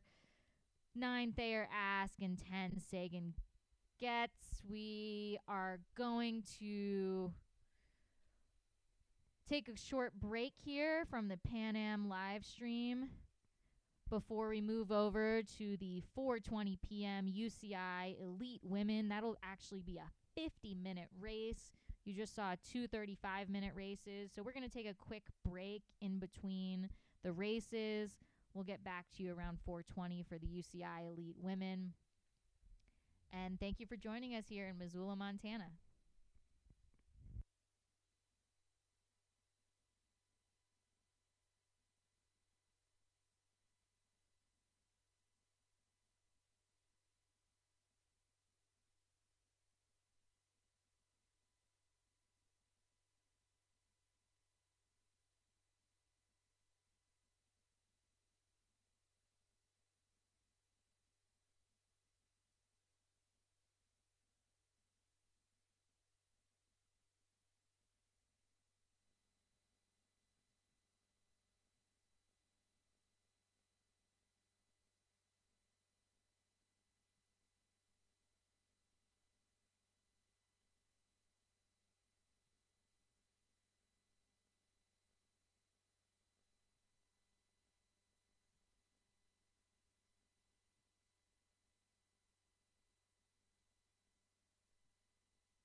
Just want to say thank you for joining us for the live stream of the Pan Am 2024 Cyclocross Championships here in Missoula, Montana. We're taking a short break here while we wait for the UCI Women's Elite race, which will be 50 minutes long at 4:20 p.m. Mountain Time.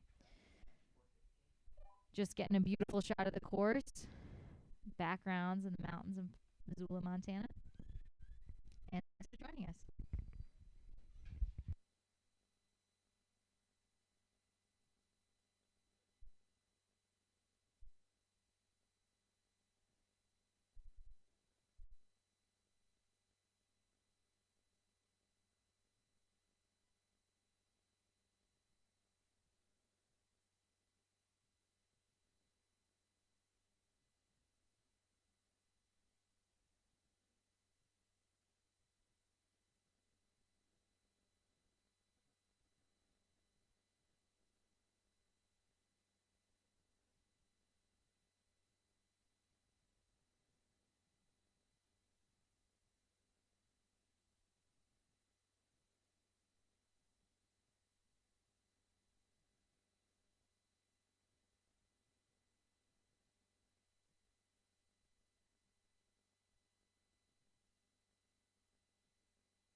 All right, we are live here for the women's race. They're going up over the flyover.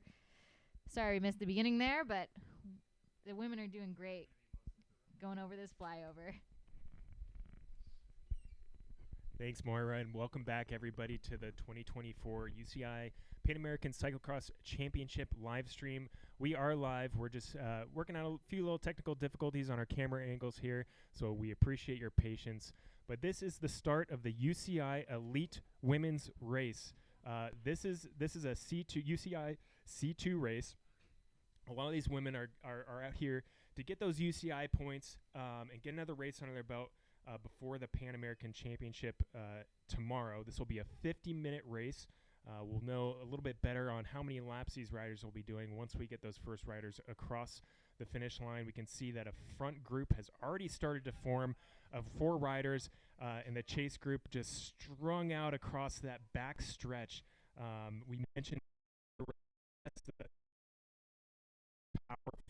power sections on this course mixed in with some really technical features. So we've got a great course on our hands, a beautiful day on our hands. We've had a little bit of weather rolling through the Rocky Mountain West here. We've seen some rain, we've seen a little bit of snow, a lot of wind, and it looks like things are a bit calm now.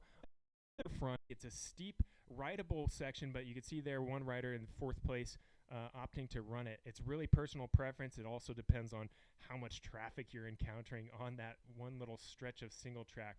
So they'll come down this very steep embankment and then right back up, running with their bikes and back into the archery range. Great panning shot here from our drone operators.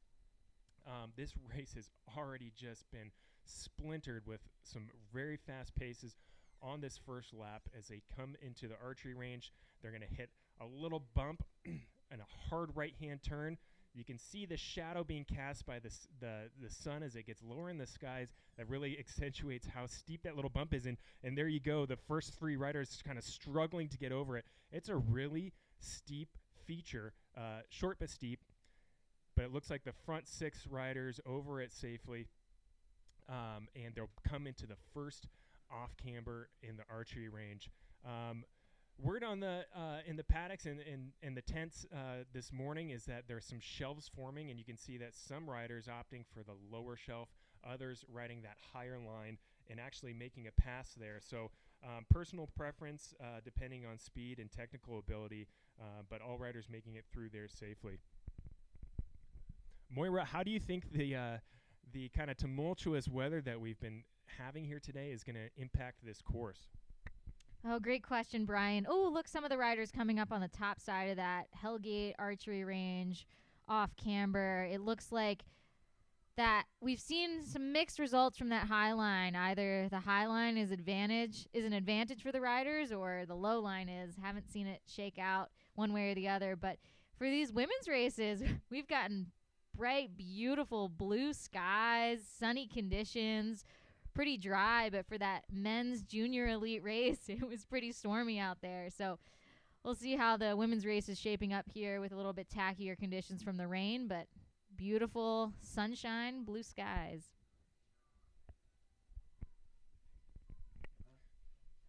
Yeah, it looks like our front 4 riders here are going to come across this little paved section. Again, anytime you're going from one surface to another, you definitely got to be a little bit more on your guard as there's opportunities to lose traction. And as they make this left-hand turn, you can't tell from this drone shot because it's directly overhead, but that is a steep wall. So you're either going full gas, off your brakes, flying down that, making a hard left turn, or you're just kind of dragging that rear brake as you come down into that left-hand turn so you don't run into the tree there. Another flat, fast section as the riders make their way through pit 2.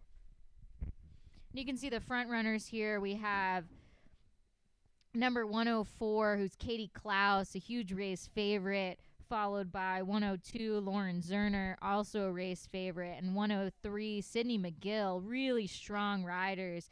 Then behind them we have number 107, Christine Blodeau from St. Albert in Alberta, Canada, and then 101, Isabella Holmgren rides for Lindborg-Cregg end is from Ontario, Canada. Really strong riding from these ladies here. Yeah, Isabella Holmgren, last year's Pan American Championship winner. So she's has that nice Pan Am jersey, and we'll find out in a matter of less than 50 minutes if she'll be wearing that jersey into her cyclocross campaign in 2025. So she's putting in a strong effort here, Isabella Holmgren, to defend that jersey, coming around these tight turns through the pine trees around the backside of Mavericks Baseball Stadium. Just another unique feature of this cyclocross course here in Missoula, Montana. If you're just joining us, you're tuned in to the live stream for the 2024 UCI Pan American Championship weekend. We're looking at the Elite Women race. We've got a 50-minute race ahead of us, and the front group of riders are just now making that hard left-hand turn back onto the finishing straight and completing lap 1. So we'll kind of have an idea of how many laps they will complete in the 50-minute time frame once we get these lap times. But these riders, so it looks like they might be sitting up a little bit, this front group of 5 or 6 riders, looking around, gauging whether their competitors around them, how much gas they've got in the tank and how much they've got in the legs. But this was a blazing fast first lap. We'll have some times here for you in a second.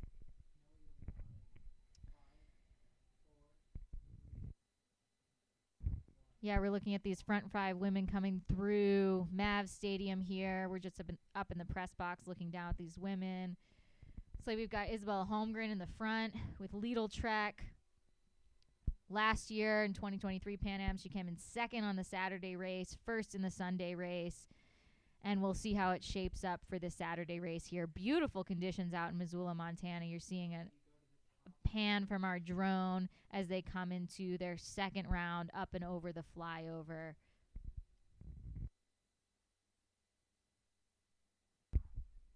Here's our front group coming over the flyover. It's an interesting flyover. Typically, these are built with the ability of riders to ride underneath it. This feature this year on the course, there's no riding underneath the flyover, but it doesn't mean that it poses any less of a challenge. But first 5 riders up and over cleanly and around the back of the archery range. As soon as we get those lap results in here, we'll update you on where the riders are sitting, who's in first through 5th, and then the results coming through. We're looking at the flyover again. Some of the riders in the other groups coming in up and down over the backside.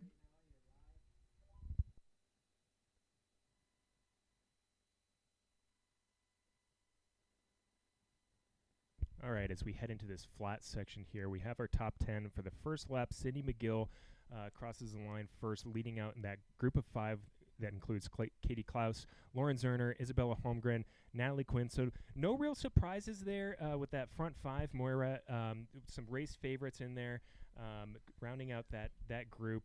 Really just stepping on the gas and just decimating this field. You can see riders now coming around the backside of that softball field are just hanging on for dear life, trying to catch onto a wheel because these sections are so flat and so fast. Drafting definitely comes into play, Moira. Yeah, one thing you can't see in that feature is around that corner in the bottom right of the screen. There's actually a bank turn. I'm curious to see if any of the riders take that. We're looking at that first run up here. This is a rattlesnake run up. Riders doing a great job getting up the hill. It's pretty steep. Oh, we got one rider down. Looks like she's making it through.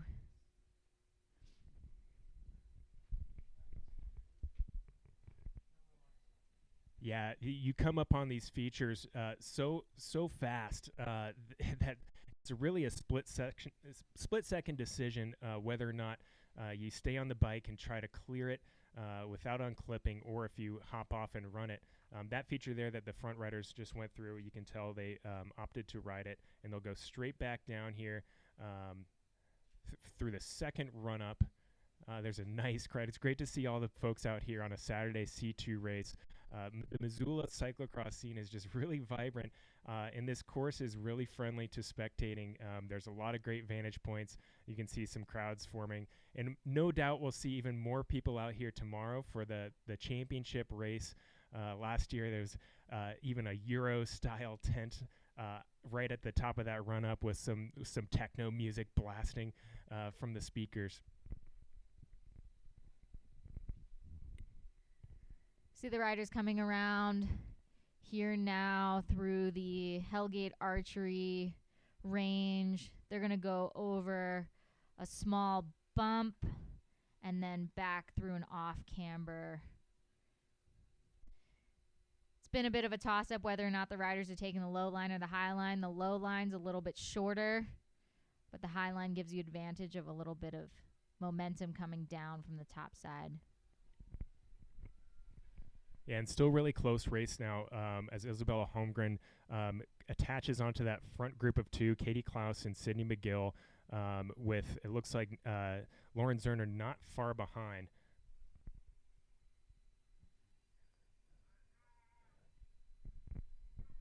And we see some of the chase group here, this field absolutely getting shattered apart.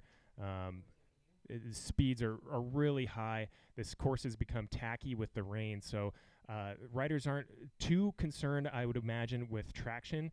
I think they're still going to be running some intermediate tires as we see the front group of three. It looks like McGill and Klaus opting to hop off their bikes and run the barriers, with Isabella Holmgren fully comfortable bunny hopping those barriers. There's also Westenfelder, local Missoulian racer, now a collegiate athlete as well, racing for Team Stampede.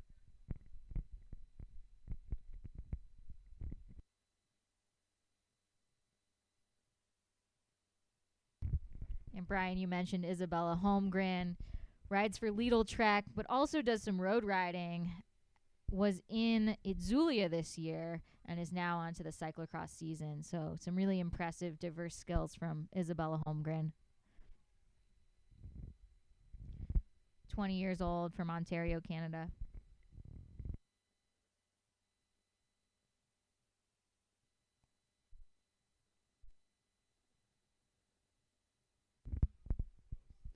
It's a really steep downhill there.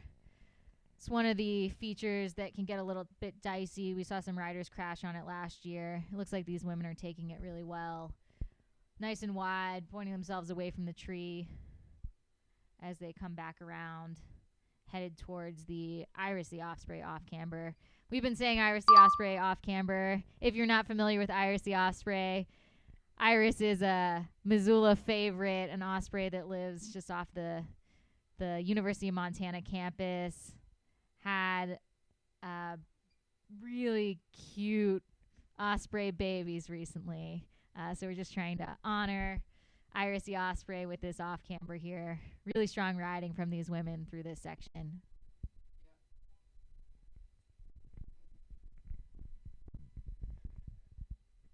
Yeah, these riders are absolutely flying and riding with the fierceness of an osprey.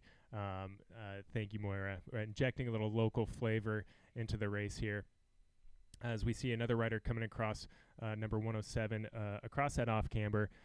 It looks like there's a bit of a shelf developing there, so might not be quite as technical as it was riding earlier on today. We've had a number of races today starting at 8 a.m., all ages, all abilities. Just a testament to the Missoula cycling community that's been growing here. There's a beautiful shot of the Missoula Valley, but those clouds are looking pretty ominous. We'll kind of keep an eye on the forecast, and hopefully we get some good cross weather here for the remainder of this race and the men's race to follow, as the front group of riders have really dispatched this rider coming across the line. We'll get some names and numbers for you of these riders as they come through.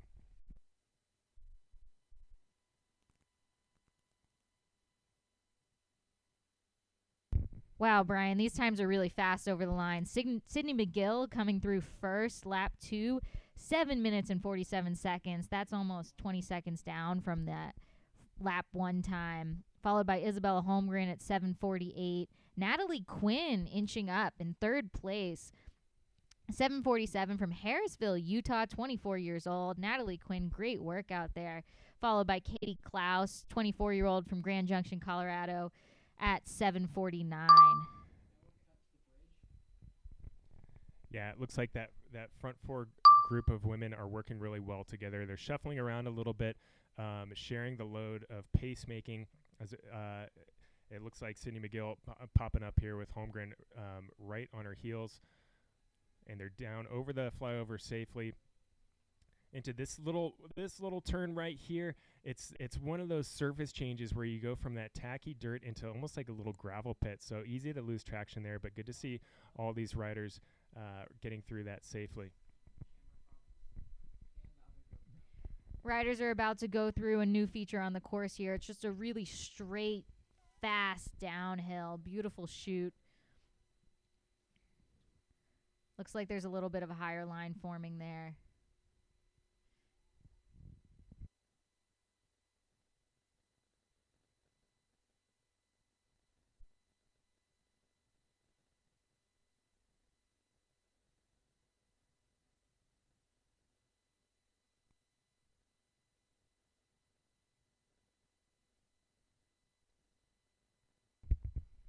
You can see these riders coming across the line, heads down, just digging, burying themselves, giving everything they have.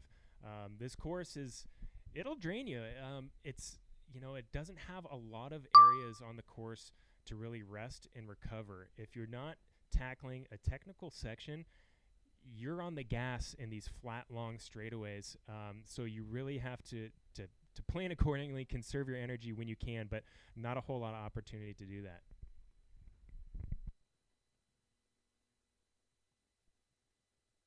We were talking about Natalie Quinn coming across the line earlier. Natalie Quinn rides for EF Education and has had a really good showing in the really rad Festival of Cyclocross, days 1 and 2, finishing in the top 10 last week in Falmouth, Massachusetts. And we're looking at the riders coming through here, down through that new straight chute. Really nice riding. Yeah, it looks like Elsa Westenfelder there, leading out a couple riders, including a Bear National Team rider as well. This is one of those flat power sections that I'm talking about, and they're going into a headwind that's coming out of the south right now. We've seen images of the flags just fully stiff, blown out of the south. So some opportunities there for some drafting as well. So a lot of these riders on the women's and men's side as well will mix up their schedules throughout the year and ride both on the road, mountain, and other disciplines, gravel being one of the main disciplines that kind of transfers really well over to cyclocross season. So some of these riders we're actually seeing for the first or second time in these races this weekend, because their calendar has been made up of a lot of the gravel series that go on sort of towards the late summer. But a lot of those tactics that you could apply in the gravel races, road races, the drafting, the team tactics can be applied in this course as well with some of these long straightaways. So McGill and Klaus there taking the low line with Holmgren on the top line. Natalie Quinn just trying to hang on and maintain connection with this front group of three. But as far as I can tell, we're on our third lap here. I'm guessing we'll probably do about 5 or 6 laps for this race. And it would take an absolutely mega effort for anybody to catch this front group of 4. Wouldn't you say, Maura? Oh, yeah, they're riding really strong, Brian. It's nice to see these women out here in front. They're about to come through the barrier section. We'll see who decides to ride the barriers. We know Isabella Holmgren bunny hop both of them last time. She does it again. Nice work, Isabella.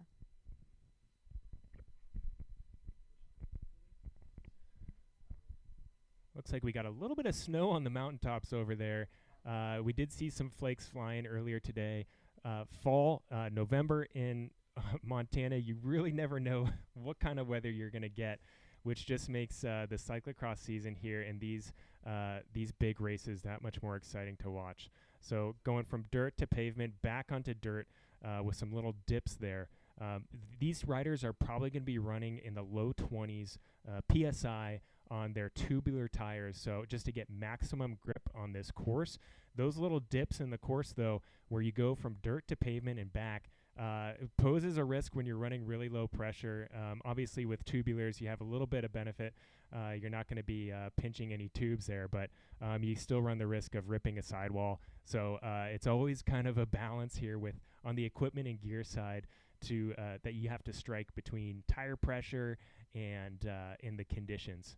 So speaking of conditions, we had a little bit of rain earlier today. It's going to make this the dirt sections on the course really tacky, but not sloppy enough, Moira, to where there's going to be a lot of mud and grass and gunk getting up in the frames and wheels of these riders' bikes. So no rider is opting for a pit bike at this time. We're still only about halfway through the race, and the conditions look to be good. So riders riding what they brought, and these front riders riding it well. So through Iris to Osprey off camber section and back into the last few twists and turns before they hit the home straight to wrap up lap number 3.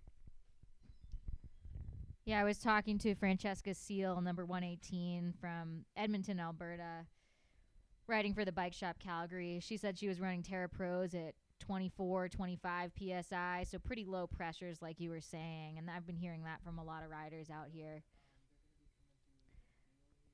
This section's really hard to gain time on. We haven't seen a lot of switch up in placement here because there's a really tough corner that the riders come into. Brian, you were talking about the change in surfaces. Coming from this grassy section, there's a little lip before the riders get onto the pavement, and that's been a tricky turn. We've seen a few riders slide out there as they try to power towards the finish line.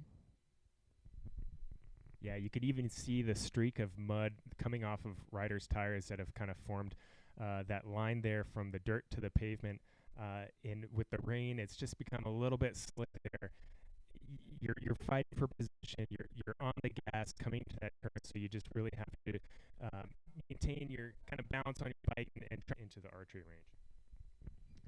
Yeah, that's right, Brian. We've got Sydney McGill on the front here riding for Cervelo Orange Living from Edmonton, Alberta. Sydney was in the Trek CX Cup, came in 3rd place, and has had 2 victories this season so far. So really strong riding from Sydney McGill. We're excited to have her back in Missoula for the 2024 Pan Am Cyclocross Championships. She's really putting the pressure on. Oh, look, we've got somebody passing. That would be Katie Klaus passing Sydney McGill, really putting the pressure on her through this race here. And Natalie Quinn hanging on. Isabella Holmgren almost off the back here as they come into this fast straight section here. Looking at the run up again. The flyover.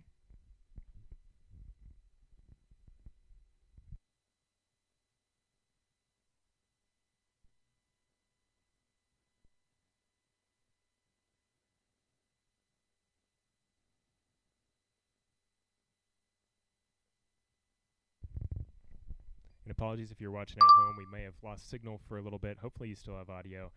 But we do promise you we'll be back up and running with this live stream. 2 Colorado, or it looks like a Trek CX Devo rider and a Boulder Junior cyclist coming through on the warning track there.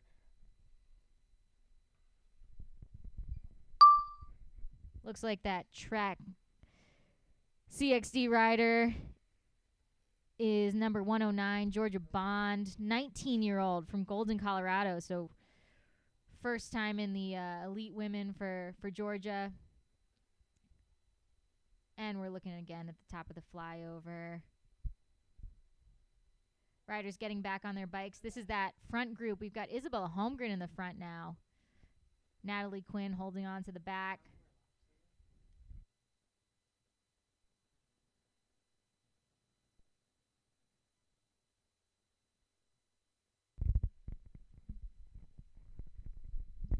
Powering up and over this little hill here, which dips down again before flattening out.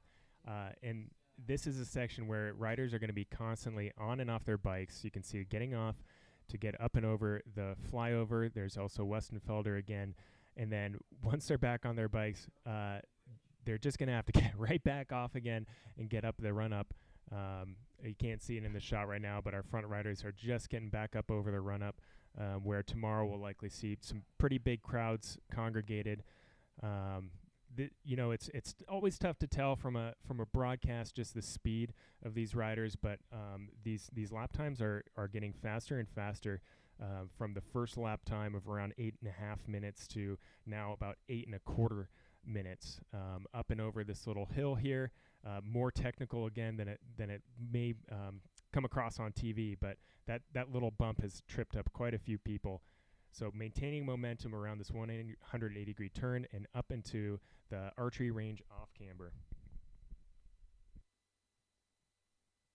It's really nice to see Katie Klaus in this group.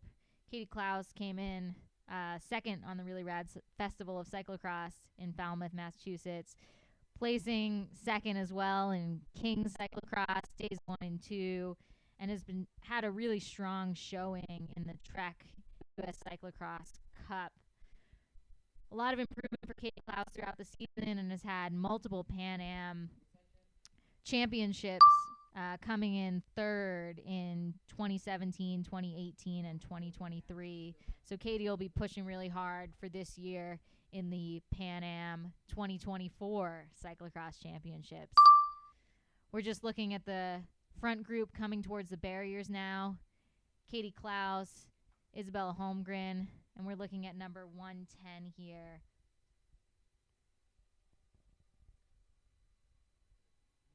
Number 110 is Anna Megale from Boise, Idaho, with Competitive Edge Racing. Competitive Edge has been really impressive team, fostering a lot of riders in development. They're based out of Massachusetts, and it's been nice to see a lot of the Comp Edge team members coming out to Pan Ams this year.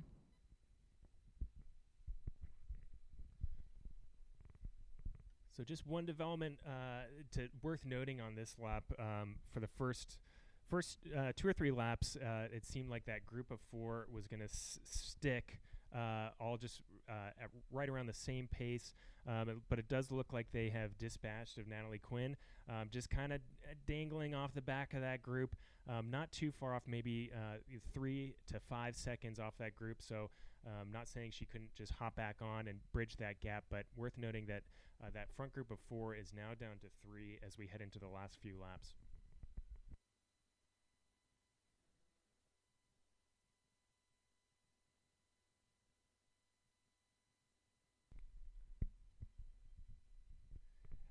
It's a bit counterintuitive, Moira, but I would say as we're not seeing as much rain out on the course now, so that the dirt looks to be drying up a little bit.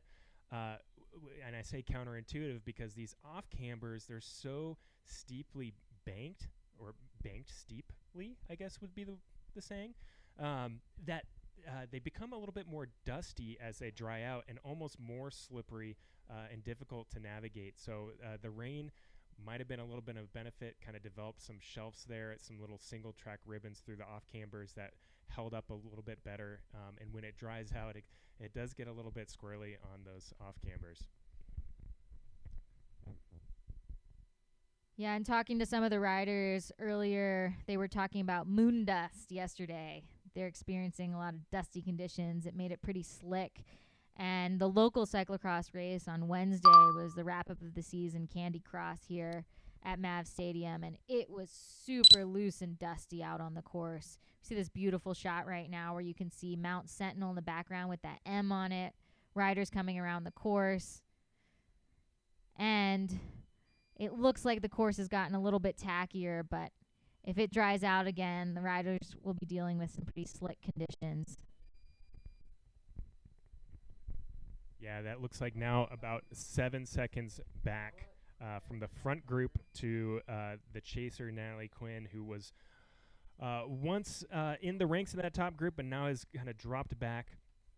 And then an even further gap back to what looks like Laura Zerner chasing those front 4.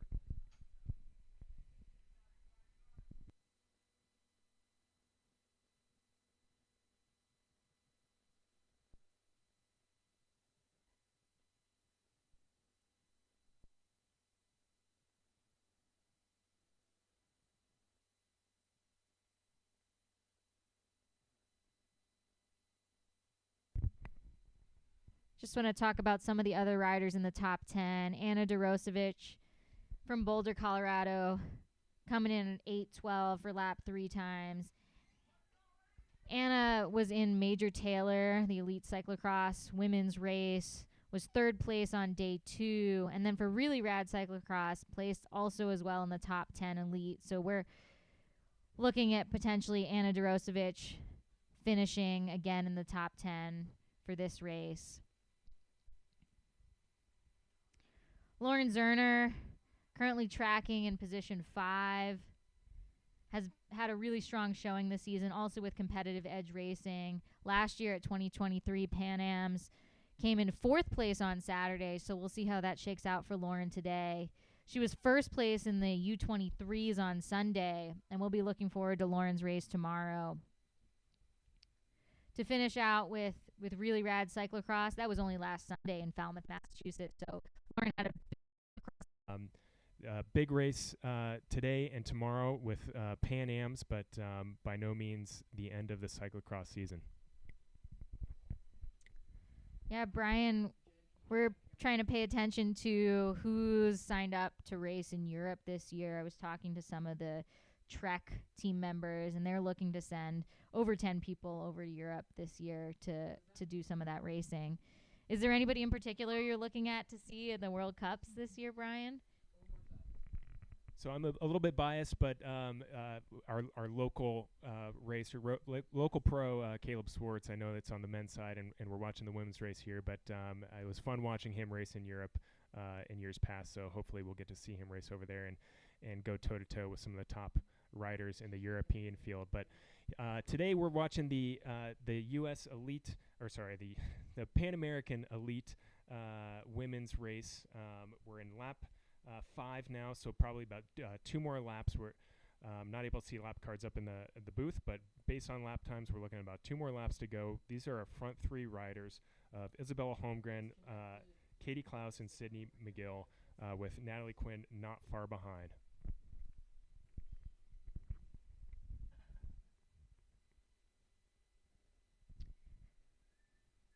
Katie Klaus is from Grand Junction, Colorado. Isabella Holmgren from Aurelia in Ontario, Canada.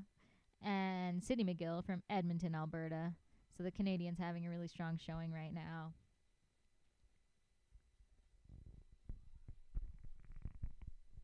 And these countries represented here in the Pan American Games or Pan American races this weekend will have their own national championships to contend for coming up here. So both the U.S. and Canada national championships coming up. It'll be an honor for one of these women to don the Pan American kit at the end of this weekend, and then still vie for their national championship kit as well. Although I know there are some UCI regulations around which kit takes precedence. I believe Pan Am's the jersey takes precedence over national champions. So, for example, on the men's side, we've seen Eric Bruner racing in the Pan Am's kit, but a U.S. flag helmet. So, fortunate to be able to don both those jerseys, a testament to how fast he's been racing, and maybe one of these women will be able to do the same this year.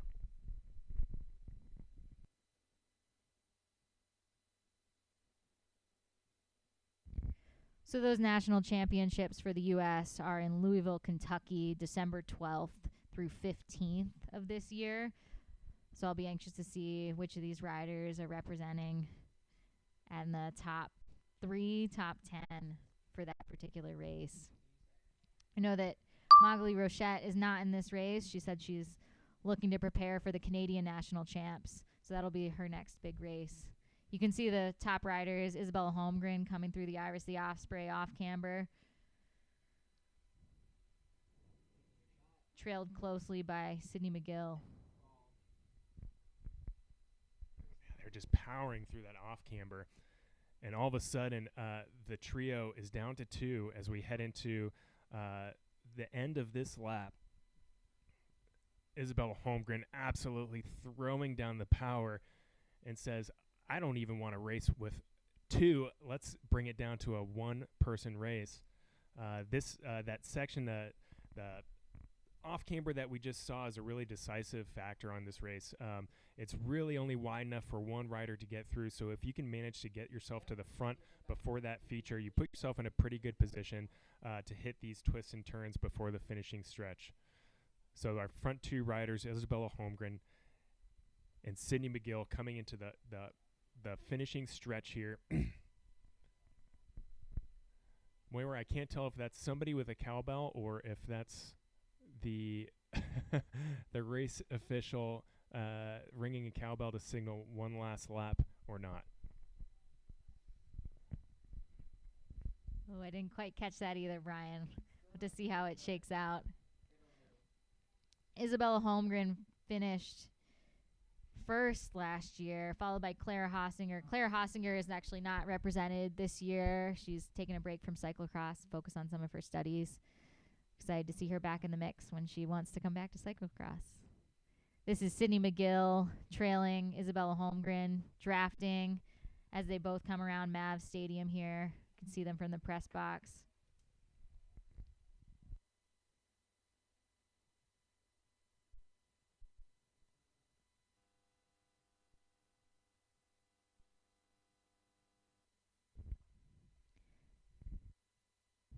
Last year, Raylan Nuss finished 4th on the Saturday. And Raylan Nuss is not actually part of this race, but will be part of the race tomorrow. Maybe some logistics of travel related to that.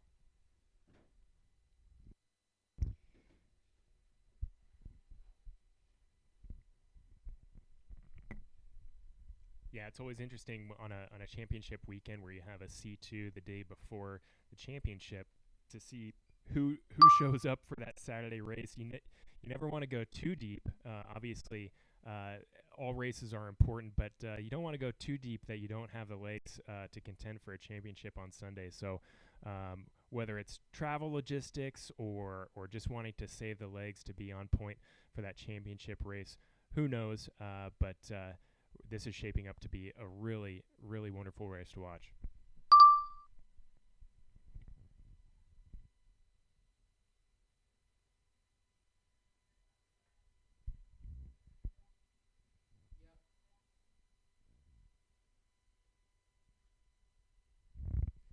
It's a really good point, Brian. Looking at the different races in the race calendar, when these riders come through different parts of the country, you know, they may be placing in the top 10, but it might not be their focus for the season. Some of these riders are focusing on Pan Am, some of these riders are focusing on the national championships, and some of them are looking ahead towards Worlds. So the way that they balance out their race calendar is an important consideration for them. I mean, we always want to see them successful and finishing in high places, but it may be just another part of their training plan to come to some of these races.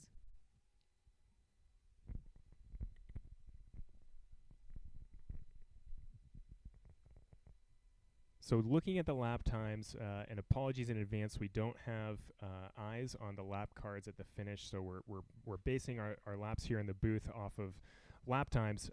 It looks like this is the last lap, but we will try to get confirmation to let you all know at home where we are in the race.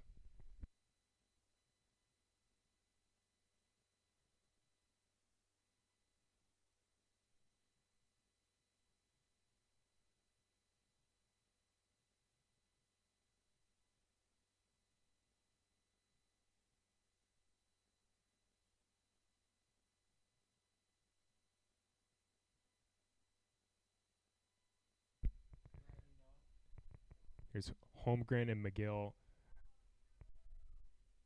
on the front, coming back into the archery range, into these technical sections, twists and turns, off cambers, steep climbs, and steep descents. See, just digging to get over that little hump. Yeah, look at that power Isabella Holmgren's putting in the pedals to get over those bumps, put a little distance between her and Sydney McGill, trying to get any little gap to really get ahead of Sydney in this race. Right now, the two of them are coming around the Hellgate Archery off camber, both taking the high line through there, which is a pretty interesting choice. and Isabella putting some time into Sydney. We look at the rest of the top 10. We also have Christine Bilodeau from St. Albert, Alberta, Canada. Christine placed 5th on day 2 of Major Taylor Elite in Indianapolis earlier this year, and we'll see how Christiane does today at Pan Am's. If you're just joining us for the first time, this is the 2024 live stream of the Pan American Championship in Missoula, Montana, and we're watching the UCI Women's Elite Race. This is the flyover where you can see some riders coming up and over, and that looks like Katie Klaus in the background.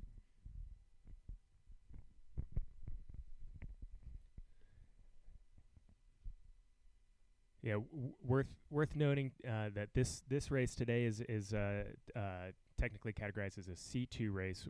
Tomorrow, Sunday, we will have the championship in earnest, where these riders will be racing for the Pan American Championship jersey in the honor of wearing that for the remainder of the season and into the 25-26 season as well.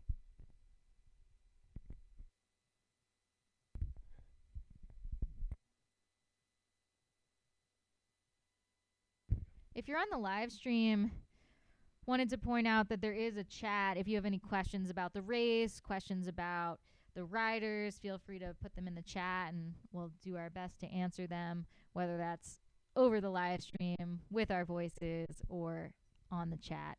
Look at that move from Isabella Holmgren, putting an incredible distance in between her and Sydney McGill. She's about to round the corner into the Iris the Osprey off camber after a little punchy uphill.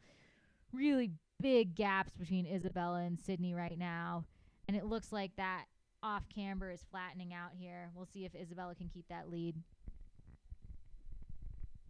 This might be the race-winning move right here if Isabella can hold off Sydney coming down this little descent into this twisty and turny section right before the start-finish straight.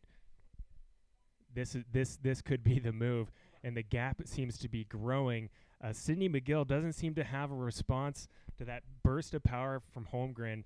Something tells me that Isabella knew that going into that off camber that was the position that she needed to be in the front in order to put this race to bed. So this gap seems to continue to be going out, with Holmgren making the last couple of turns off of the grass.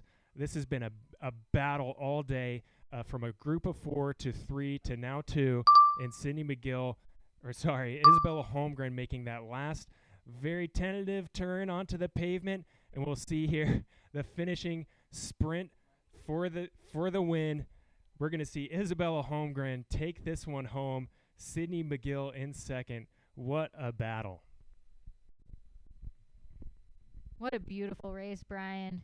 Really strong power move from Isabella Holmgren right before the finish there, just before that off camber. And we'll see how third and fourth place shape up in just a second here. We're looking at these riders coming through the Hellgate Archery off camber. And another rider through the finish line. That's Katie Klaus right there. Really strong finish from Katie Klaus, coming in third on the day. That looks like that's Natalie Quinn there, finishing fourth. Nice racing out here. Looking out over towards Big Flat Road in Missoula, Montana. Really beautiful ride that can take you all the way down to Alberton. We're panning to the north at the moment.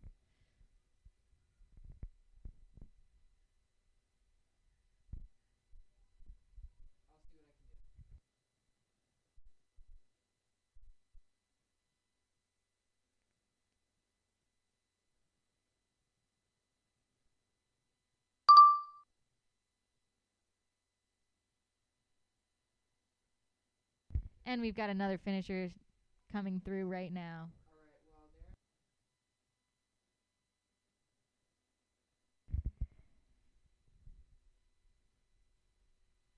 We'll update everyone in just a second here as the results come in for the UCI Elite Women's Saturday race.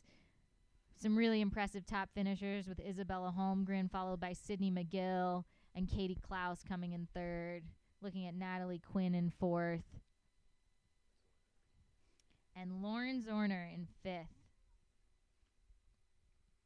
The top 4 riders minutes for their final lap time.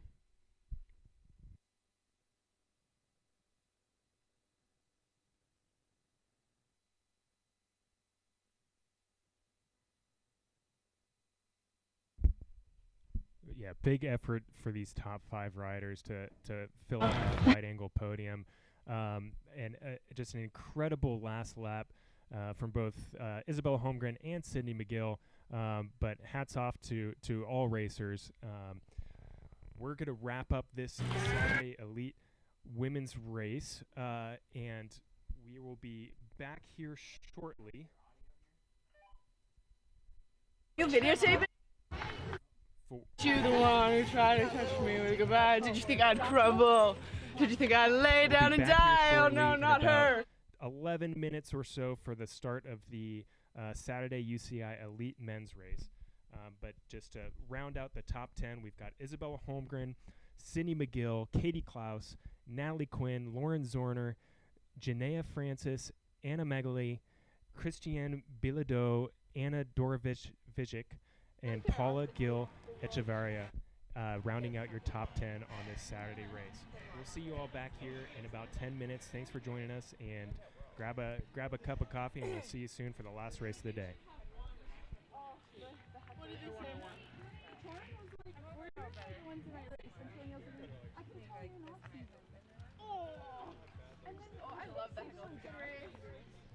The best one was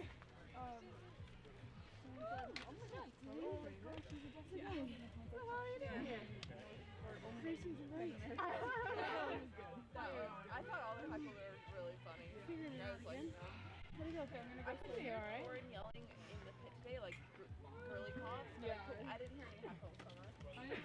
She maybe heckled like the first one.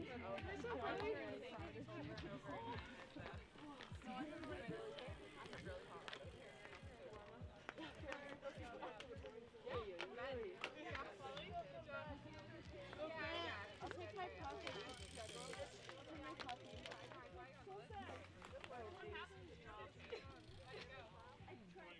Clear out a little room. Yeah. Look at my pocket. My chain dropped. I'm excited about you guys. Good job. I'll take it. Jettison back, but then I got back, so I was super pumped about that. Yeah, I do. I was not. And as I started last row, and yet it took me a few races to like teach myself to like, okay, calm down, like I'm in the path. I did do the same thing. It's so hard. Yeah, and I was told my half friend from Portland, from Hood River, she was like, she was like, don't burn too many matches, lap one, like chill, relax, and then let the fitness try to bring people. But as I saw the leader, she's getting away, I was like, oh my gosh, I have to go. To open up, and it's so stressful. I know. And I was like, oh my gosh, this is like stressful. But it was a good lesson. Good lesson. You can't race tomorrow, can you? No, I don't have my dual yet. Not Spanish yet.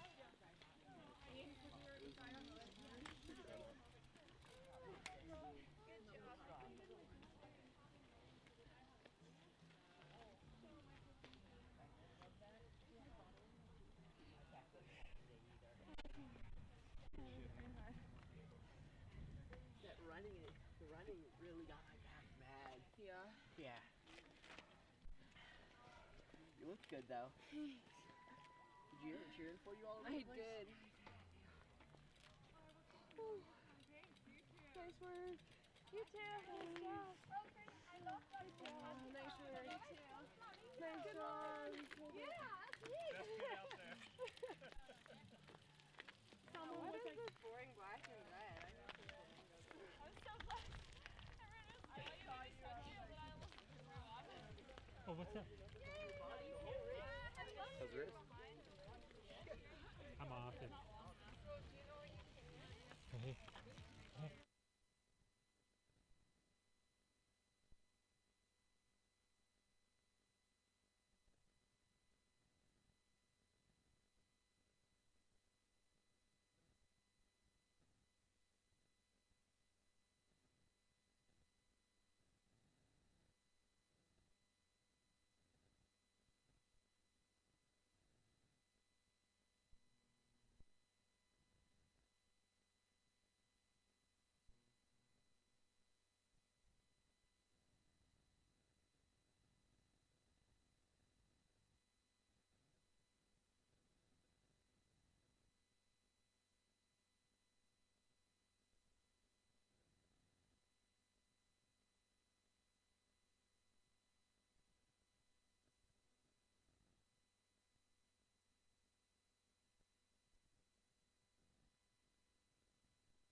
Get divorced or what?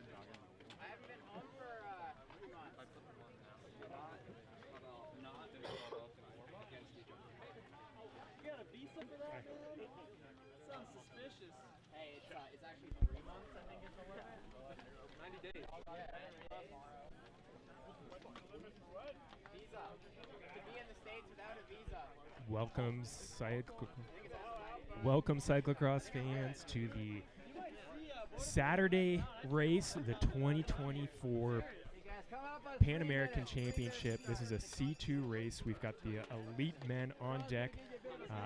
Stay with us. We'll be right back.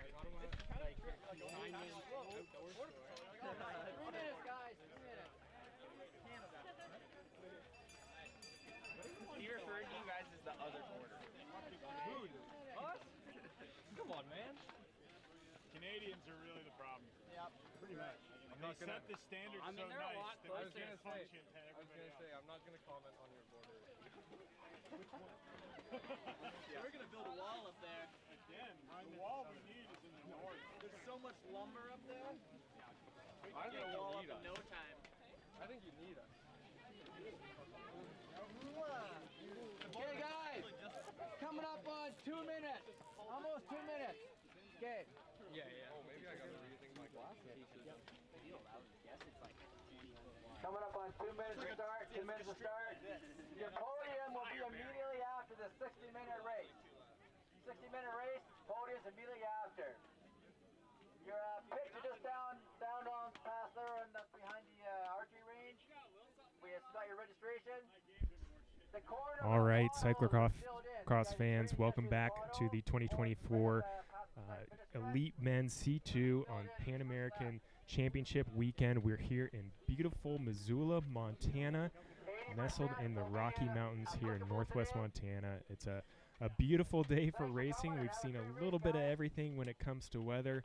A bit of rain, a bit of snow, a lot of wind, and the course has been changing by the minute. So we are in store for a fun and fast race here as we see the Elite Men getting ready to start on the start line.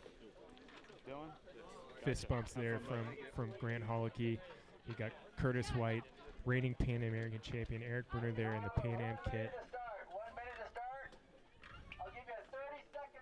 With Dylan Zacharchuk there, Caleb Swartz on the front line. Looks like Scott Funston as well. We're in under a minute to start. Today I'm joined in the booth by Moira Poggi. Moira, welcome to the broadcast, and we're excited here. Are you excited? Oh, I'm so excited, Brian. I can't wait for this race. Can't wait for the races tomorrow. We've had some beautiful races so far. The last two UCI junior men's, junior women's, and it looks like the men are about to start here. This is the UCI Men's Elite Race in Missoula, Montana for the Pan American. Off they go. Strong start for the men here. Yeah, let's see who gets this whole shot. It's especially critical on this starting stretch as it bottlenecks and turns to the left here. So let's see who gets that whole shot. The group is still all together, but we'll see as they make this first 180-degree turn and then a hard right-hand turn onto the warning track of Maverick Stadium. I have a feeling this field is going to stretch out pretty quickly. Yeah, we're up here in the press box overlooking Mav Stadium as the men are coming through here. Really big gap opening up, and just the first two riders off the front. Looks like that would be Ian Acker with the pink handlebars. Really strong showing by Ian. Ian was 6th in U23 for the 2023 World Championships. The men are coming around here up to the flyover. We'll see how this goes. It was a bit of a bunch up for the women's and the junior men's race.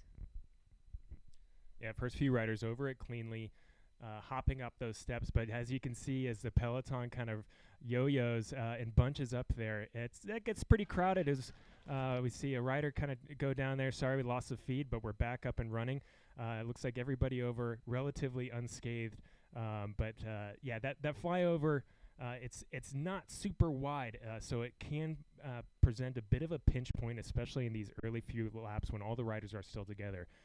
As the race goes on and as the group strings out, it'll become less of a factor, but we see the riders now coming around on this long, flat power stretch into a headwind, so it might behoove these riders to get on the wheel of the rider in front of them and have a little bit of a draft, because this is nothing but pure power as they make this left-hand turn. If you're just joining us now, we're in Missoula, Montana. The weather's been a bit topsy-turvy throughout the races today. We're at 45 degrees, about 75% humidity. The course has gotten some rain so far, and it looks like it's pretty tacky at the moment. Riders are coming around this bend here, and pretty soon they'll enter the Rattlesnake run-up. We still have Ian Ackert off the front.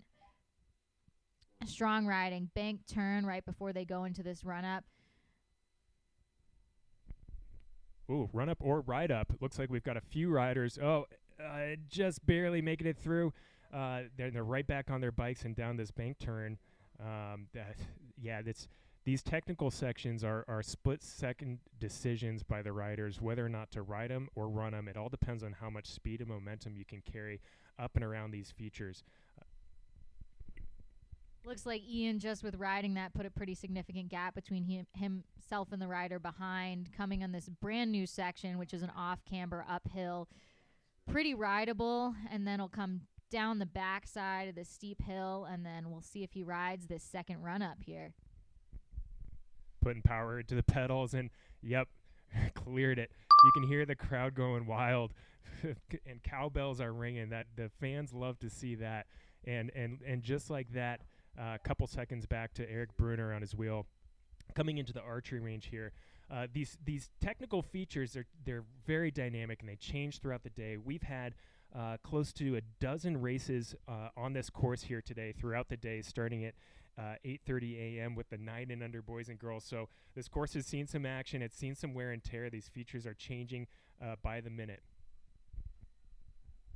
And we only saw a handful of riders ride that feature last year, that both the run-ups, really. So it's impressive to see Ian Ackert doing that. Ian is coming to us from Canada, from Severn in Ontario, Canada, only 20 years old, and already putting big gaps between himself and the competitors in this race. This is the back of the Hellgate Archery off-camber. We can see riders taking the low line and the high line. In some cases, the high line's been a bit of an advantage to folks, but we'll see how it shakes out for this race.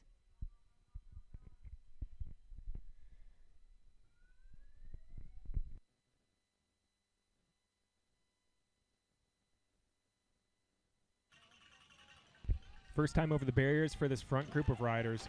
As expected, the trend these days in cyclocross, most of these riders fully confident bunny hopping these barriers. Oh, except one rider goes down right as I say that. Sorry, buddy. I hope I didn't jinx you.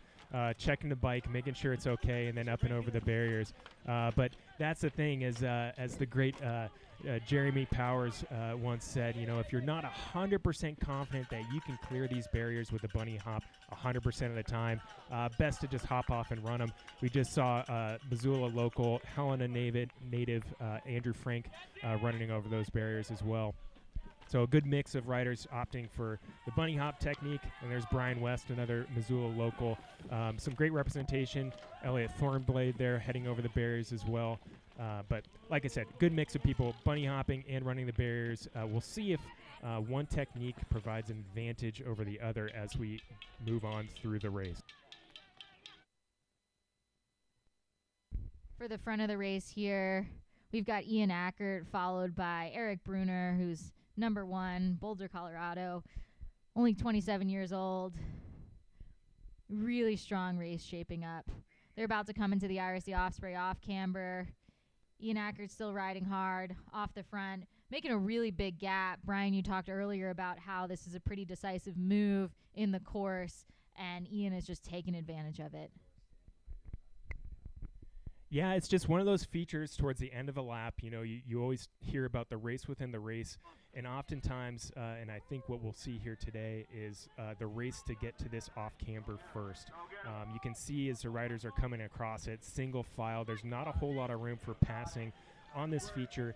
And then after the feature as well, now you can see this is post off camber, a lot of twists and turns, so not a whole lot of space to throw down power and make a pass in these last few twists and turns before they get back to the start-finish stretch.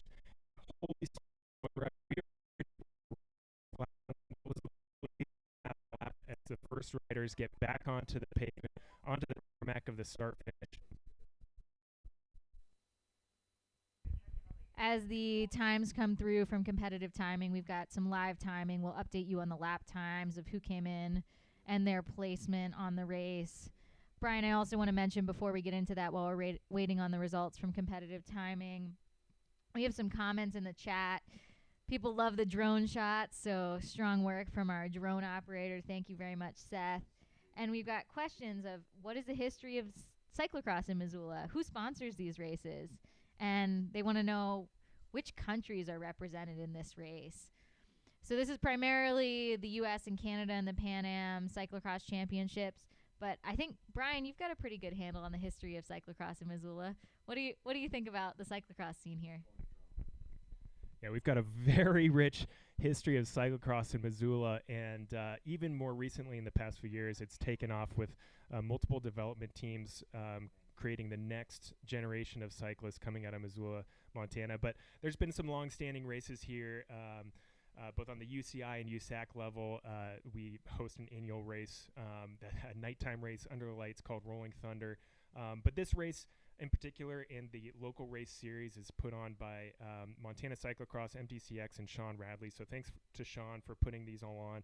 And there's countless sponsors, too long of a list to go through right now, but the support from the local community is actually just tremendous for Missoula cyclocross, and as a result, the sport is absolutely taken off as we see the front group and the second chase group here coming through.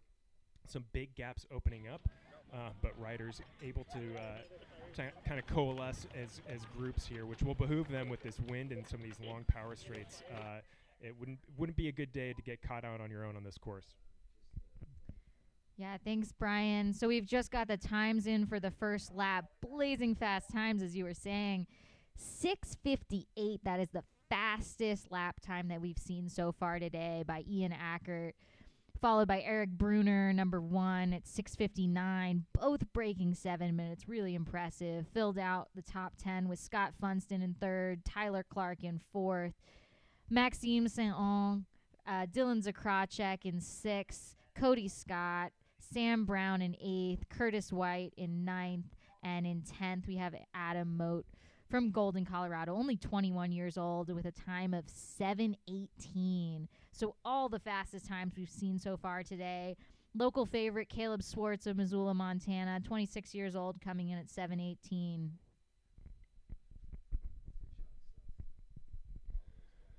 We're getting some great shots from our drone operators right now.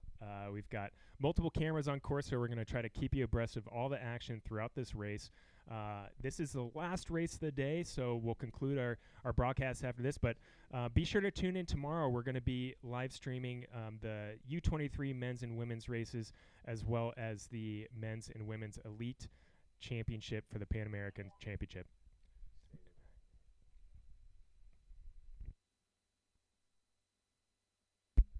Here's Bruner, and it looks like Funston coming into the archery range. We'll see if this small little technical feature poses an issue. Nope, up and over. There's a little bump there. It's hard to see out of the camera angle, but you do a 180-degree turn up this little bump and down and then into this off-camber section. So as we've mentioned in previous races today, a really good mix on this course of really technical sections, as you see Funston going way high on that line. I haven't seen anybody take that high of a line on that section yet today, so that was pretty cool to see. So this front group of three, Ackert, Bruner, and Funston, starting to separate themselves from the main group on lap 2. And Funston came in second. Yeah, this is going to be a battle today for these three riders, and I'd say, you know, it's the race isn't lost to fill out those last couple spots on the wide-angle podium for 4th and 5th. You know, anything can happen in a cyclocross race. As we saw earlier today, some snow squalls coming in and altering the direction of the races earlier. So these first three riders will come into this really steep downhill section where they're going to have to just kind of drag that last that rear brake so they don't run into the tree, and then around the 180-degree turn back into pit 2 as we see the front rider. It looks like Bruner just went down in that corner. These corners are getting slick. Oh, no, and it looks like a mechanical for Bruner. It looks like he dropped his chain as he went down in that corner, so now our front trio is down to 2. Ackert, what a heartbreak. And there's Bruner just still in 3rd position, but these two riders have gone clear due to that unfortunate crash and mechanical by Bruner. And just as I said, anything can happen in a cross race. It's not over till it's over, Moira. Yeah, it can get really dicey in those corners, and anything can happen, like you're saying, Brian. Coming up and over, back to the Iris the Osprey off camber, Scott Funston and Ian Ackert about to come through the finish line. We've got some beautiful drone shots here as they run parallel to the road. This is Tower Street in Missoula through Big Sky Park. These are some decisive moves that you can see here. Coming around, finishing lap 2, excuse me. So Bruner looks like he's caught, or Tyler Clark is caught up to Bruner. So we've got the duo of Clark and Bruner chasing now Ackert and Funston, who have taken advantage of that little hiccup, little misstep from Bruner, taking that one corner a little bit too hot. Our front two riders now back through the start-finish stretch with another blazing fast lap. So we'll kind of check here to see what the gap is. It looks like probably, I'd say, no more than 10-second gap now back to Bruner. Again, not an insurmountable gap by any stretch. That should be won over the course of a race. You pick off a couple seconds here and there. We'll see if Bruner can make his way back up to this front group. And we'll see how Bruner works with Tyler Clark. Tyler Clark is 25 years old out of Mono in Ontario, Canada. Tyler was at King's Cyclocross in the elite races this year. King's is in Cincinnati, and placed 3rd on day 1, 5th on day 2. So strong showing from Tyler Clark this season. We'll see how he works with Bruner to move back up to the top 2 and see if Ian Ackert and Scott Funston can fend them off as they come up and over this flyover again. Technique of the hand just on the top tube there and then on the handlebars.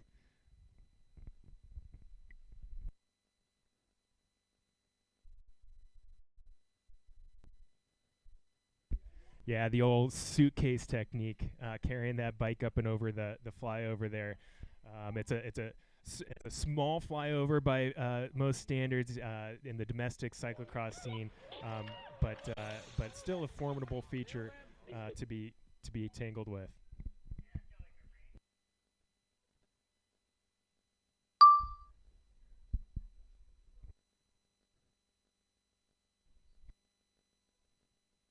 As we see some more riders coming into the archery range section of this course. It's actually an archery range. You can see the backdrops there. Thankfully, nobody out there today with their bows and arrows.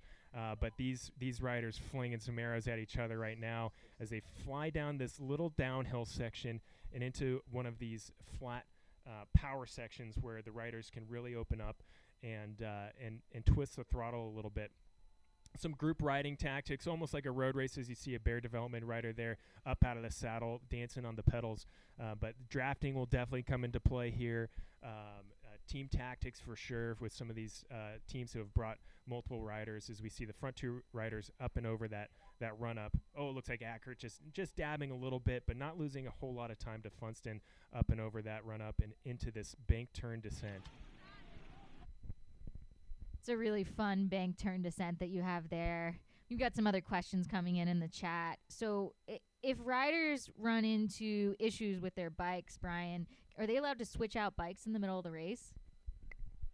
Absolutely. So it's UCI regulated that there's 2 entrances to what's called the pit. So riders will have their mechanics stationed there at the ready to swap out bikes should the riders need to. The conditions are such today that I think unless the riders have a severe enough mechanical issue with the bike, I don't think we'll see too many bike swaps. But great question. Yes, just like you'll see in European races on TV, we do have a pit here where if cyclists so choose, they can swap out their bike. Yeah, thanks for answering that question, Brian.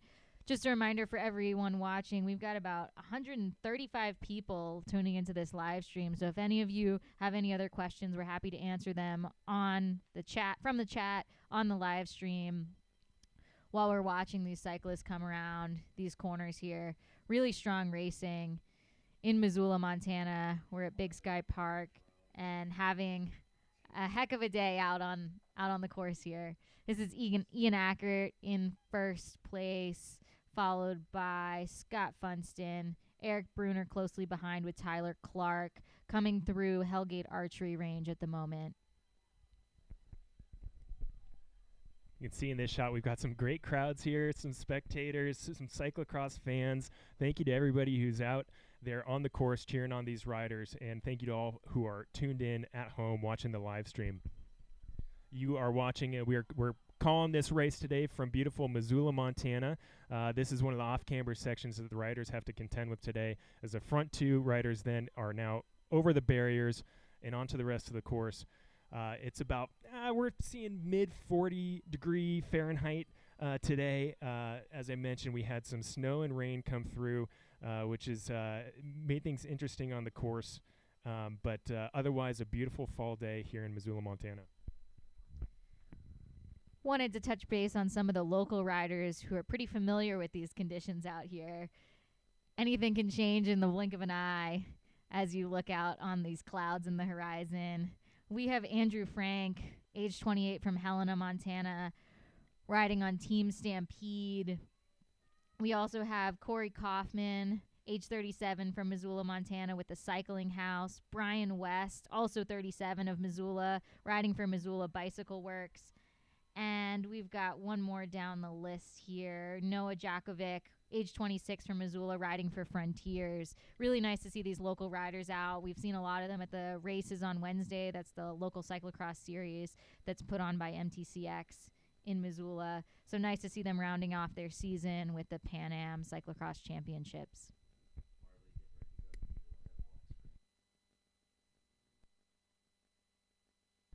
And of course, we also have our adopted local legend, Caleb Swartz, who's lived here for the past few years, now calls Missoula home. He's mixing it up. He's had a great season as well with his first UCI win earlier this season, and he's hoping to have similar results this weekend.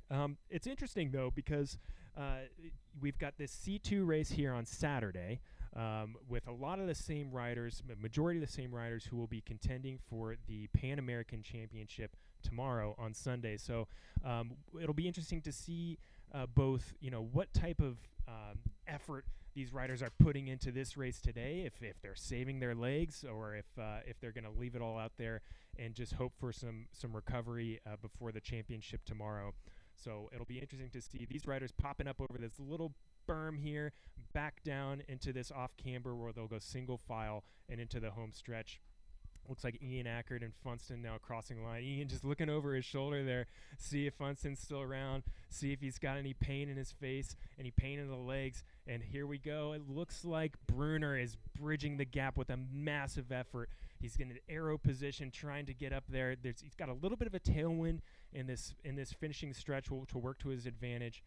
And then the fourth rider here coming across the finish line, getting a big swig of water. These guys, I think if that's any indication, these guys are laying it all out there. And back onto the warning track of Maverick Stadium. Kind of cool little mashup of sports here. These riders will go along the warning track of Mavericks Baseball Stadium, through an archery range, and then back down onto the rest of the cyclocross course. So quite a few sports being represented here, but today we've got a great race on our hands.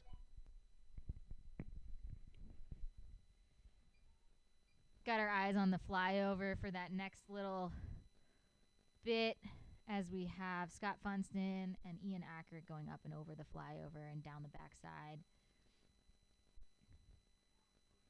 Looking at lap 3, we had Scott Funston finish with a lap time of 6:55. So really strong lap 3 times. Ian Ackert also at 6:55. Eric Brunner coming in at 6:52 for his lap 3 time.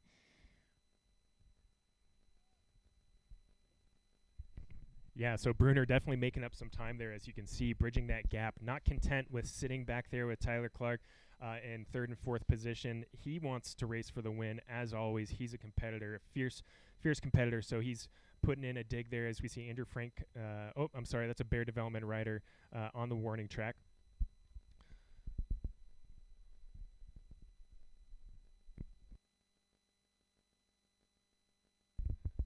Rounding out the front couple groups of riders, so that front group and then the 2 chase groups behind, we've got Curtis White, Dylan Zacharchek, Jack Spranger, Noah Shelton, Sam Brown, rounding out some of the rank of that top 10 there. And Dylan Zacharchek coming in at placement 5 going through lap 3, has had a really strong showing this season, finishing in the top 10 for the Trek Cyclocross Cup in Virginia, Blue Ridge Go Cross, in Charm City Cross, in Rochester, and Battery overall level in the is cup. low. Looking at Aircraft will King's return to the CX home Day point in 10 1. seconds. Finishing also in the top 10, and then again at really rad Festival of Cyclocross, actually moving up some positions. So Dylan's had a really strong season this year in Men U23 and racing in this elite race this year. In the national championships in 2023, Dylan finished 2nd for the U23 group. We're looking down here over at the press box. Thanks everyone for your hard work. And then we're coming around the front with Scott and Ian just leading the pack. With Brunner hot on their heels, coming up that run up. There is not a whole heck of a lot of time now. He's made a big chunk of time, so not a whole lot of a gap in between these front 3 riders. But Funston says, no thank you. I would prefer not to have company as I head into the archery range, and is quickly working to dispatch his 2 rivals right now. Let's see if he takes his high line again. It's an interesting line choice on this off camber. I've only seen fun, and there he goes again, riding right up against the backstop there, where normally archery arrows would be flying. Quite an impressive ride up and over that off camber. Brian, I was watching Peter Leclerc's course preview of this race, and he was going through, and we had him on earlier for those of you who are watching, just to talk about the technical aspects of the course. Peter designed this course, and he was talking about that upper line right there, and he said, I don't know about that. I don't know about folks taking that line, and that's what we just saw in this race here, taking a really high line across the back of the Hellgate Archery Range. Marley, okay, there you go. If you can pick up the leaders.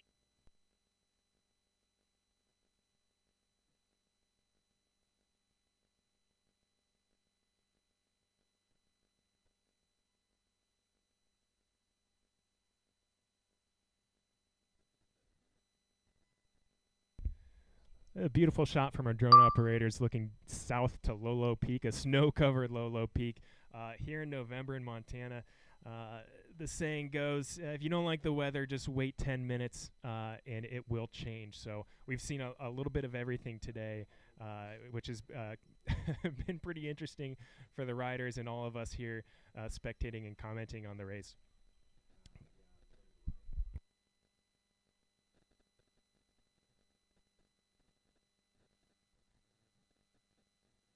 So, Brian, I know we have these local races in Missoula, and typically they end the week before Pan Ams, but it sounds like we might have another bit of cyclocross coming up in Missoula related to that snow that you were talking about a second ago on Lolo Peak. Can you tell us more about that? Yeah, so local race organizer, promoter, Sean Radley, always has a few tricks up his sleeve, and we'll extend our local cyclocross series here into what we like to lovingly call tundra cross, typically raced in the snow, in the cold, bundled up, as we see some of these chasing riders trying to get back on terms with the lead riders here who are just off screen as we pan through the pits. Some mechanics there looking pretty lonely because the course isn't super muddy today, but like I said, anything could change, and we've got more racing on tap for tomorrow, so we'll fall asleep tonight dreaming of what the course may look like on Sunday.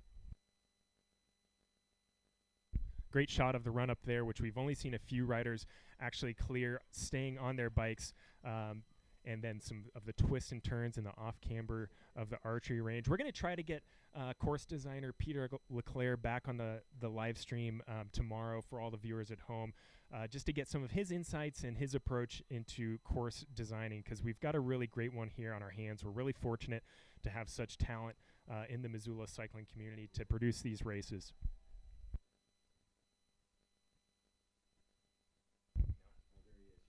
And for tomorrow, those races will be the Elite Women Pan Am Championship at 11:55 a.m. Mountain Time, and then the Men's Championship at 1 p.m., Women's U23 at 2:10, and Men's U23 at 3:10.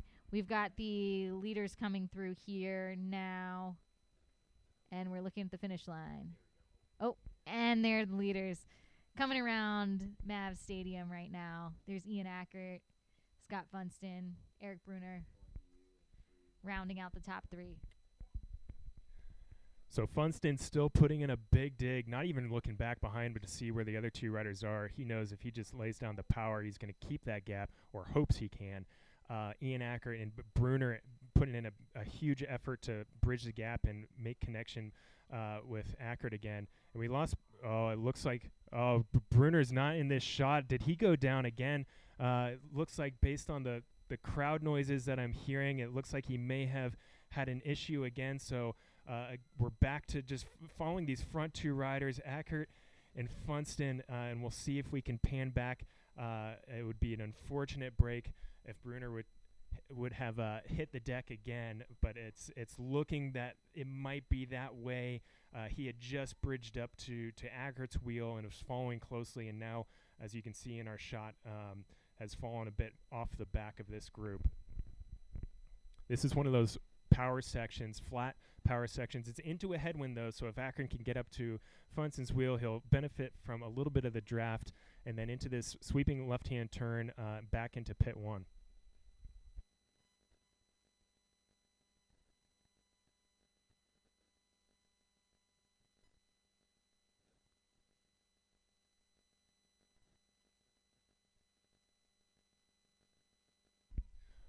That would be an unfortunate turn of events for Eric Bruner. Hopefully he's okay. I know he's one of the favorites for the championship race tomorrow. This is a C2 race, but it would be unfortunate to see him go down with any serious injuries before the championship race tomorrow, as we see Funston and Ackert up the climb. And just having to hop off. I wonder if Ian could have cleared that if Funston hadn't dabbed his foot down in front of him.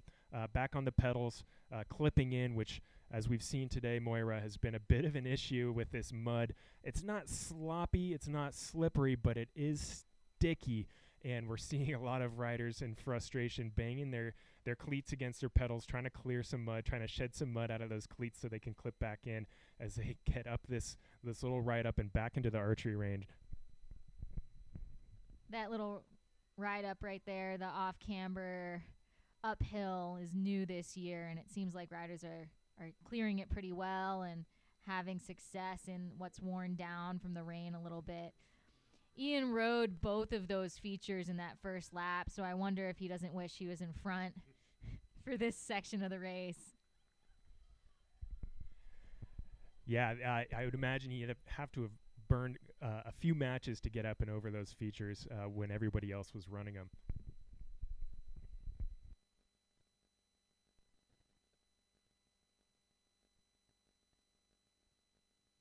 Making their way around this left-hand turn 180 degrees into the off-camber. The off-camber feature that Funston seems to really enjoy the high line, where the other riders tend to take the lower line. But seeing as he is in the lead, it seems to be working for him. It's a bit of an unorthodox choice, but wow, that was a move. These guys are going all out, pulling no punches.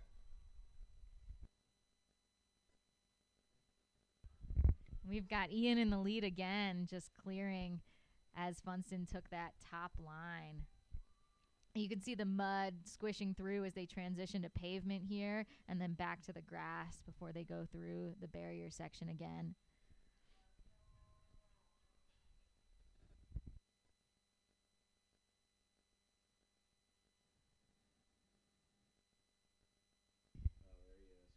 Oh, and then we're looking at Eric Bruner in third here, not so far behind. Moira, it looks like there was a couple riders ahead of him, actually, so he might have slipped back in the placings. Oh, no, those were the front two. I apologize. He's clawing his way back. Bruner having a rough day out there, not making it easy on himself, just a few little mishaps. Again, these conditions are changing by the minute, and you really have to be mindful of some of these slippery corners. Again, balance of technical sections and power sections, but if you start mixing the two and throwing down power when you need to be a little bit more technical, that's when some mistakes can be made. If you're just joining us now, we're watching the UCI Men's Elite Race in the Pan American Cyclocross Championships. The C1 race is tomorrow, the actual championship, but they're all flat out racing in the C2 race right now. We're just getting a beautiful drone shot of riders coming through before they go to the pits and then back to the backside of the pit right now. This is headed towards Blue Mountain in Missoula. We're in Missoula, Montana for the Pan American Cyclocross Championships. And this is the Iris the Osprey off-camber. Iris the Osprey is a local legend. And we see Ian Ackert coming through here, followed by Scott Funston. And then Eric Bruner really not too far behind, but he's going to have to put in a lot of power to catch those two in front of him coming down into this ditch alongside Tower Road. Yeah, it just goes to show you never write off a champion like Bruner. As I mentioned earlier, rocking that Pan Am's championship jersey from last year, as well as the national champion colors on his helmet. This guy knows what it takes to win, and he's not afraid to burn a few matches here to reach back up to this front duo. Not content with third place, we're going to see him battle and fight till the very end. As they come onto the finishing straight, with only just a few laps to go in this race. Funston grabbing a little fuel from his back pocket, slamming down a gel to fuel up for the last part of this race, and Bruner just absolutely in an arrow tuck to latch back onto their wheels. A little bit slower lap from the first two, but a little bit faster from Bruner, which tells me he's making up time on every single lap. This is going to be a battle to the end, folks. Stay tuned.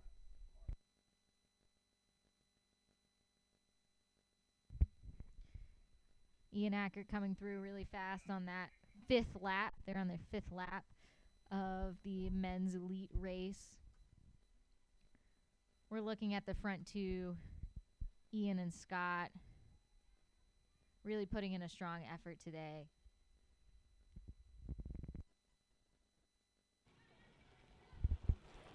This is the front side of that run-up. We haven't gotten this shot yet, so it's nice to see what the riders are contending with as they run up their bikes using that suitcase carry, Brian, as you were talking about earlier. Is that particularly efficient, Brian?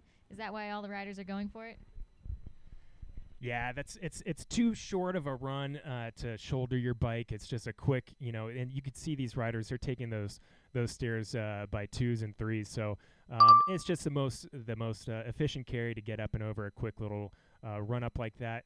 and then they're placing their bike right back down and then going down the backside as we see a rider. Looks like a bit of a mechanical there. Unfortunate day for that Team S&M rider that's going to have to run not too terribly far from the pits, but just long enough that, yeah, he's going to be running for a little bit.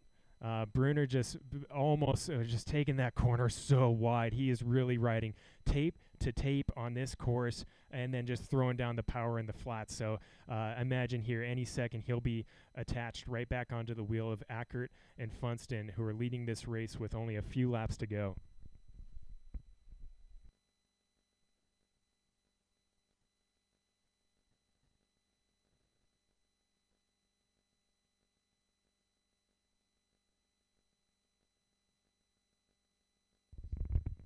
They're coming around the bend. Bruner's catching up to them. They're coming into the rattlesnake run up here. We'll see if Ian doesn't try to ride this feature or whether they'll be carrying their bikes up this run up. There Ian goes all the way to the top. Yeah, riding all the way through. Really strong effort to get over that ride up for him.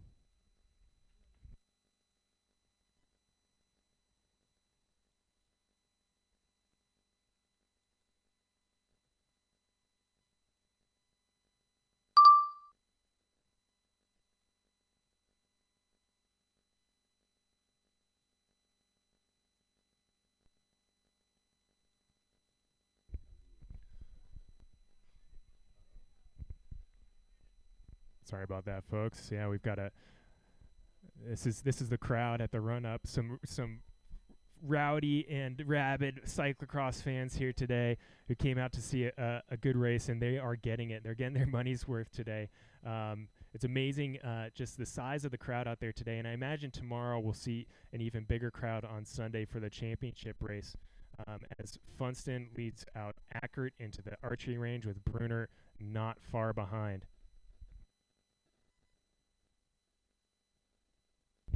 Course is really drying out here. We had a question in the chat earlier about the sponsors of these races.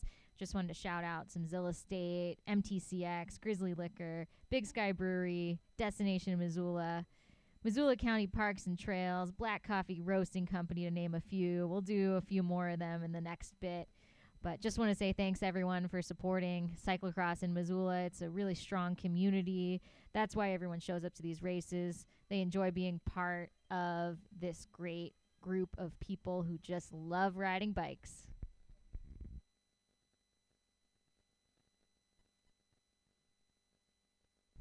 It's almost as if Funston can just sense Bruner breathing down his neck, because every time it looks like Bruner might attach back onto this front duo, Funston just lays down the power to the pedals and extends that gap a little bit more. But Bruner is just dogging, and he's not going to give up as he bunny hops over the barriers and stands up out of the saddle and puts some more power down to reach these two.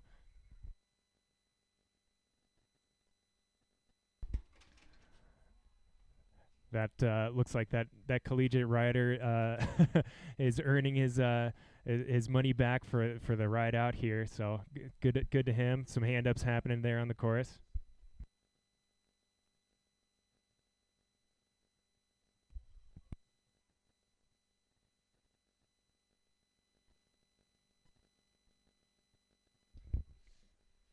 In some of these races in the past, they've offered prizes to the riders who finish the first lap first, so maybe $100 for the rider who comes in first on the first lap.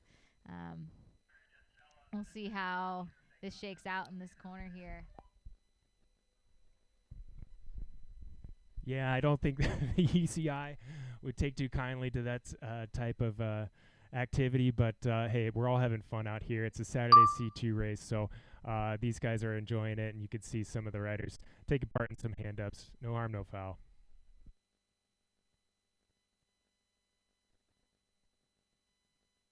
Again, Funston and Ackert extending that gap back to Bruner. These front two not giving up with a few laps to go here in the race. As they come through this section with the drone shot in the background, you're looking to the south in Missoula. You can see the South Hills. There's Miller Creek up there, really beautiful riding area. a lot of folks from Missoula like to go up there and ride gravel, ride the road, some beautiful hills to go over. And then we have Patty Canyon, the notorious Patty Canyon hill climb that is raced every year. We had local Dan Mazza break the record on the Patty Canyon hill climb this year. So that was pretty exciting.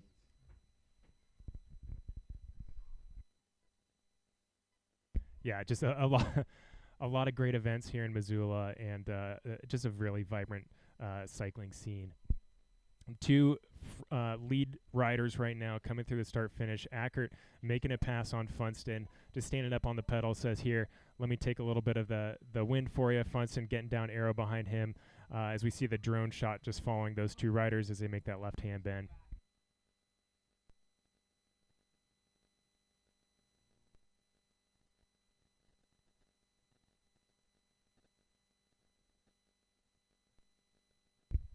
Bruner coming across the finish line as we see the two people he's chasing make their way onto the warning track of Maverick Stadium. This is an area where if you have the power, it's a great spot to make a pass. There's plenty of room before you get into some more technical sections where a lot of these riders will now, with 5 or 6 laps in their legs, they kind of know the areas to pass. They know the areas to throw down power. They know the areas where they need to be really technically sound.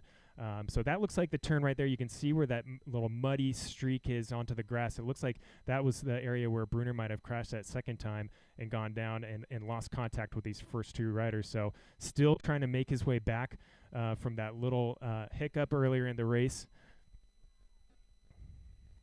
As we see the two front riders back onto the archery range again.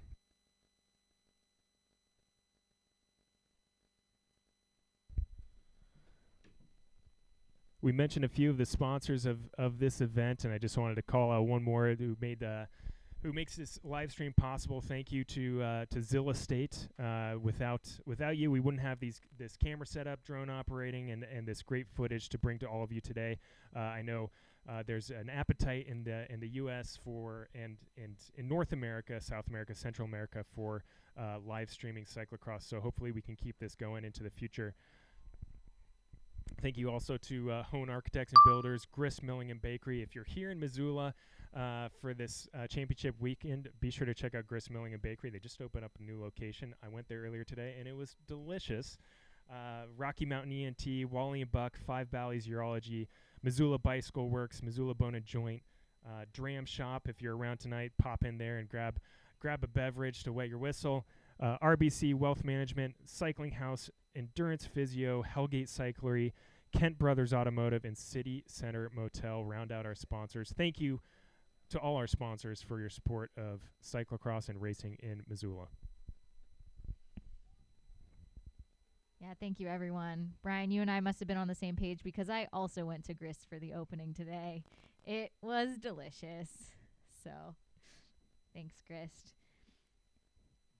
Did want to point out we have some other additional questions.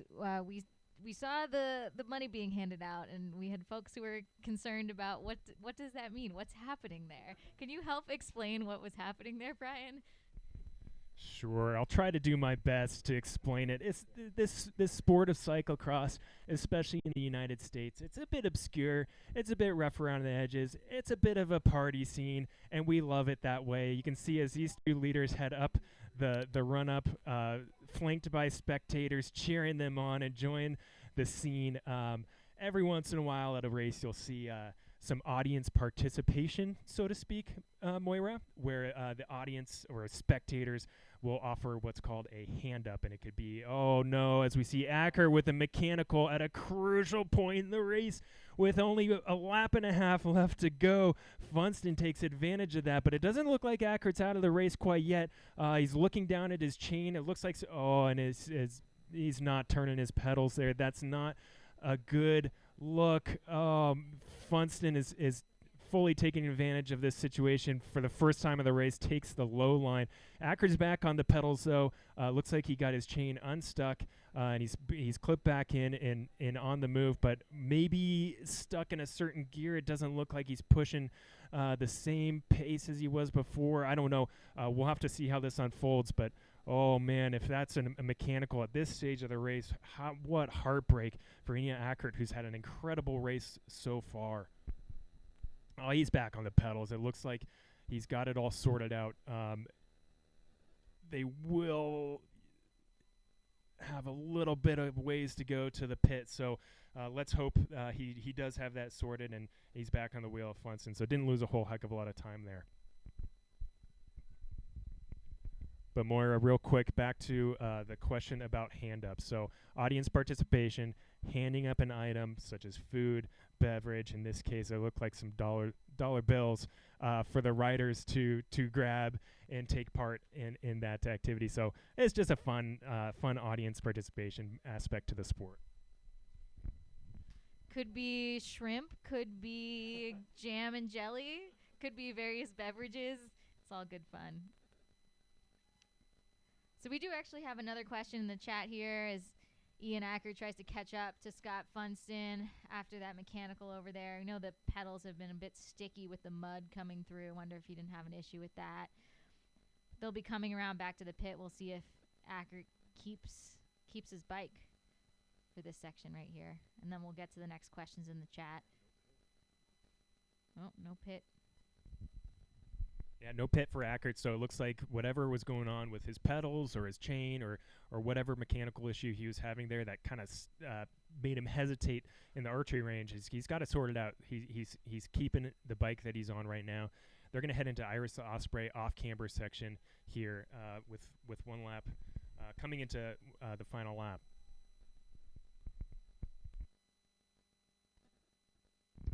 Yeah, the next question we have up here is...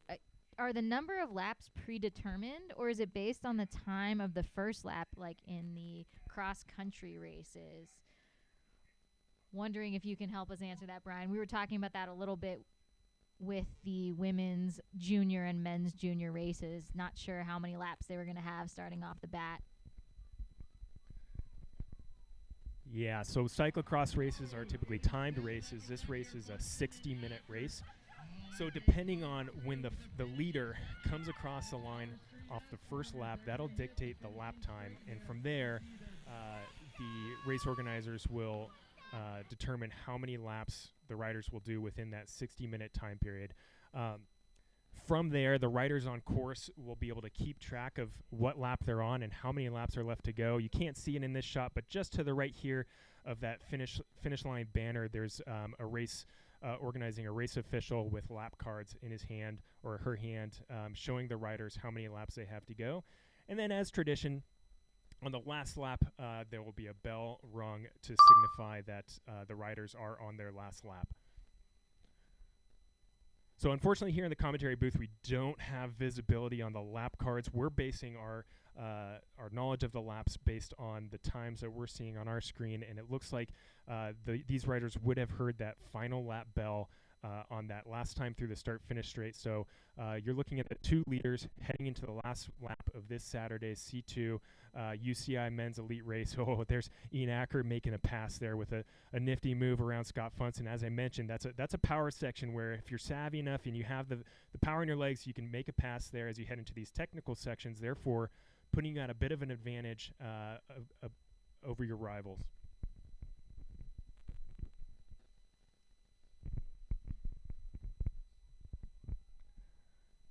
What a race for these two front runners.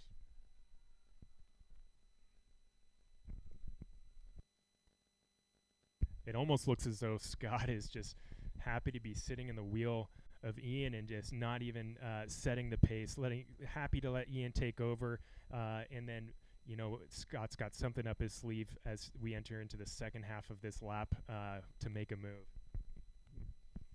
To give some highlight to the rest of the field right now, we'll see how this shapes up at the finish line. But in front, we have Scott Funston for that first lap, followed by lap 7, followed by Ian Acker, Eric Brunner in third, Tyler Clark in fourth, Curtis White of Beverly, Massachusetts in fifth, Jack Spranger of Sammamish, Washington, only age 21 in 6th place. Dylan Zakracek, age 22 from Grand Junction, Colorado in 7th place. Sam Brown in 8th place, age 25 from Eagle, Colorado. Noah Shelton of Mill Valley, California, only age 19. And Maxime Saint-On, age 20 from Quebec.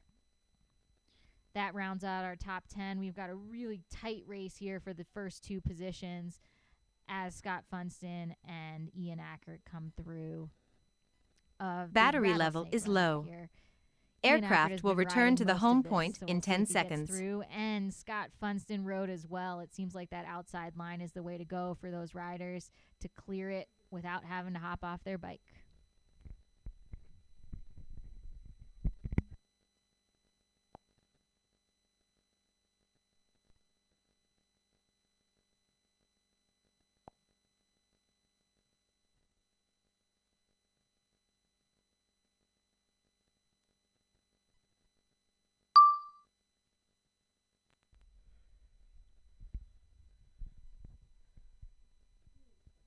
We just saw the 2 leaders dropping down that quick descent and back up past the spectators. Bruner, we saw in the shot, not too far behind. So just to catch you up, this duo was once a trio earlier on in the race with Eric Bruner, who had some issues going down in one of the corners and possibly a mechanical issue as well. So now these 2 are on their own with Bruner, Curtis White, Tyler Clark, Dylan Zakarchek, and Jack Spranger not too far behind, and that's going to be the race within the race for to round out that wide-angle podium, those 5 places on the podium. But it looks, barring any sort of catastrophe, it looks like these 2 riders might have those top 2 steps wrapped up. How they shake out respectively remains to be seen. Funston on the front here, pushing the pace with Ackert close behind.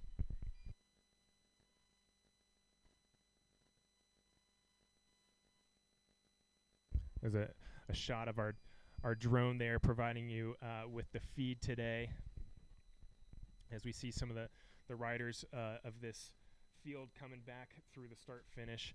A field that I might add was 45 riders deep. So a sort of impressive field for a Saturday C2, and I imagine tomorrow we'll see even more riders testing their strength on the Pan Am's course.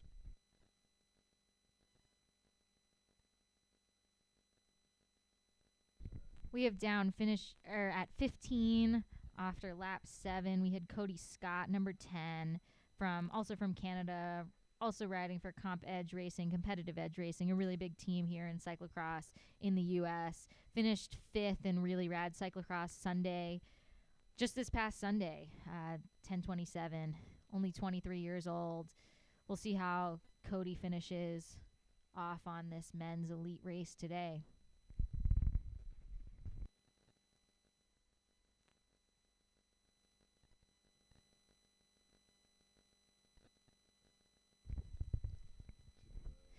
In case you don't remember, we do have the daylight savings time change tomorrow, so it's looking quite dark out on the course here right now. But tomorrow will be a different hour at this time.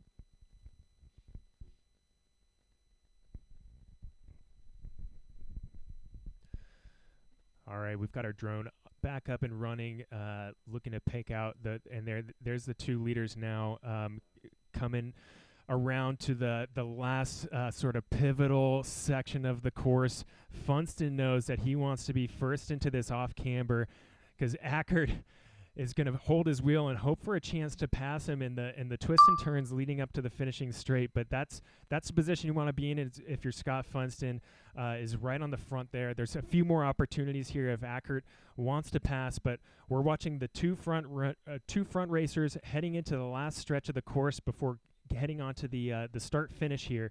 So this is going to be a battle, Moira. These guys are going to leave it all out on the table as they come around that tight turn there, really trying not to slip out and make a mistake in this last section that could cost them the victory. But this would be an impressive ride by either of these riders to come across the line first. Ackert opting not to make a pass here before the last turn into the finishing straight. And we're going to see them come across this last 180-degree turn. Ackert's really banking on his sprint as he winds up. Funston on the pedals with Ackert right behind. It's going to be down to photo finish, down to the line, and Ackert takes it. Oh my goodness, what a sprint. Ackert on the line. I mean, it looks like Ian might have pulled that off. We'll have to get a photo finish on that one, and we'll get you the final results here in a second. But at first glance, it looks like Ackert won that sprint over Funston to the line. Moira, what do you think? Oh, what a great race. It was really exciting to see that sprint finish, see that photo finish. We have our friends over at Competitive Timing who will be providing that photo finish for us. But Ian Ackert certainly celebrating across the line, though you and I both know that celebration doesn't necessarily mean a win. We do. We've seen it before in the past, but in this case tonight, here in Missoula, Montana, for the UCI Men's Elite C2 race, Ian Ackert finishes the line first, just 0.4 seconds above Scott Funston, in that exhilarating sprint. It's a short finishing straight to the line after that 180-degree turn, and I didn't think we'd see any sprint finishes across the line, but that one really came down to the wire. Here we go. We've got, looks like, Bruner coming across the line there. Tyler Clark just crossed it, and Bruner's going to try to come through and round out that top 5. Oh, I'm sorry, that was a Bear Development rider there. So it looks like here we'll get you your top 5 racers in a moment as soon as those times come up to us in the booth. But what a race, Moira. This course, I tell you what, it's challenging. Don't sleep on this course. There's a good mix of areas where you have to be really strong and really fit, but then also extremely technically sound. It's definitely not an easy course by any means, and we saw it today based on those results, just big gaps in between riders, and Ian Ackert proving that he had what it takes to tackle this course in Missoula. Yeah, it was really impressive to see that finish. We actually had Curtis White coming in third from Beverly, Massachusetts to round out that top 3 podium, followed by Eric Bruner in 4th, Tyler Clark in 5th, Dylan Zakracek in 6th, who we spoke about earlier, from Grand Junction, Colorado, Jack Spranger from Sammamish, Washington, Sam Brown in 8th, Maxime Saint-Ong in 9th, and then Noah Shelton from Mill Valley, California, only 19 years old, coming in 10th, so just out of the juniors to round out the men's elite field. Ooh, it looks like we don't quite have those results in yet for those last. That was such a roller coaster race. Yep, there we do. We do. Noah Shelton is in 10th. Just waiting for those results to come in. That's Ian Ackert you see on the screen here, who just finished. Oh, and we've got a few riders after the finish line here, having conversations about their race. Ian probably talking about that mechanical that he had, trying to figure out that clipped in section. Looks like it turned out all right for him. Yeah, I'd say it did. He had an amazing race today. Just a young up-and-comer, 20 years old. He's going to be on the scene for a while. This is the future of cyclocross domestically in Canada and U.S. Which I should mention, we had a question on the live chat about nations represented in this race, made up only of Canadian riders and U.S. riders. So that's the makeup of the race today. Some of the top talent in North America duking it out here on the Pan Am's course in Missoula. It was kind of a roller coaster the whole race. Like, someone always had at least a 3-second gap. We were never. Just to round out the day, we had, for those of you who stuck with us on the live stream for all 4 races, we had the junior women's UCI race, the junior men's UCI race, the elite women UCI race, and elite men today. Tomorrow we'll have the women's and men's Pan Am championships and the U23 women's and men's Pan Am championships, all of which will be live streamed for you here. We'll have drone shots and shots of static cameras along the course, and we look forward to you joining us tomorrow as well. Thank you so much for being here in Missoula, Montana, with us on the live stream or in person. We've had a great crowd today, and we look forward to even bigger crowds tomorrow. Thanks, Brian Bonham, for being my co-commentator in this booth. My name is Moira Poggi, and we appreciate all the staff who's contributed to bringing this live stream to you today. I wanted to be able to go back and forth, but then you go into the tech section and you kind of just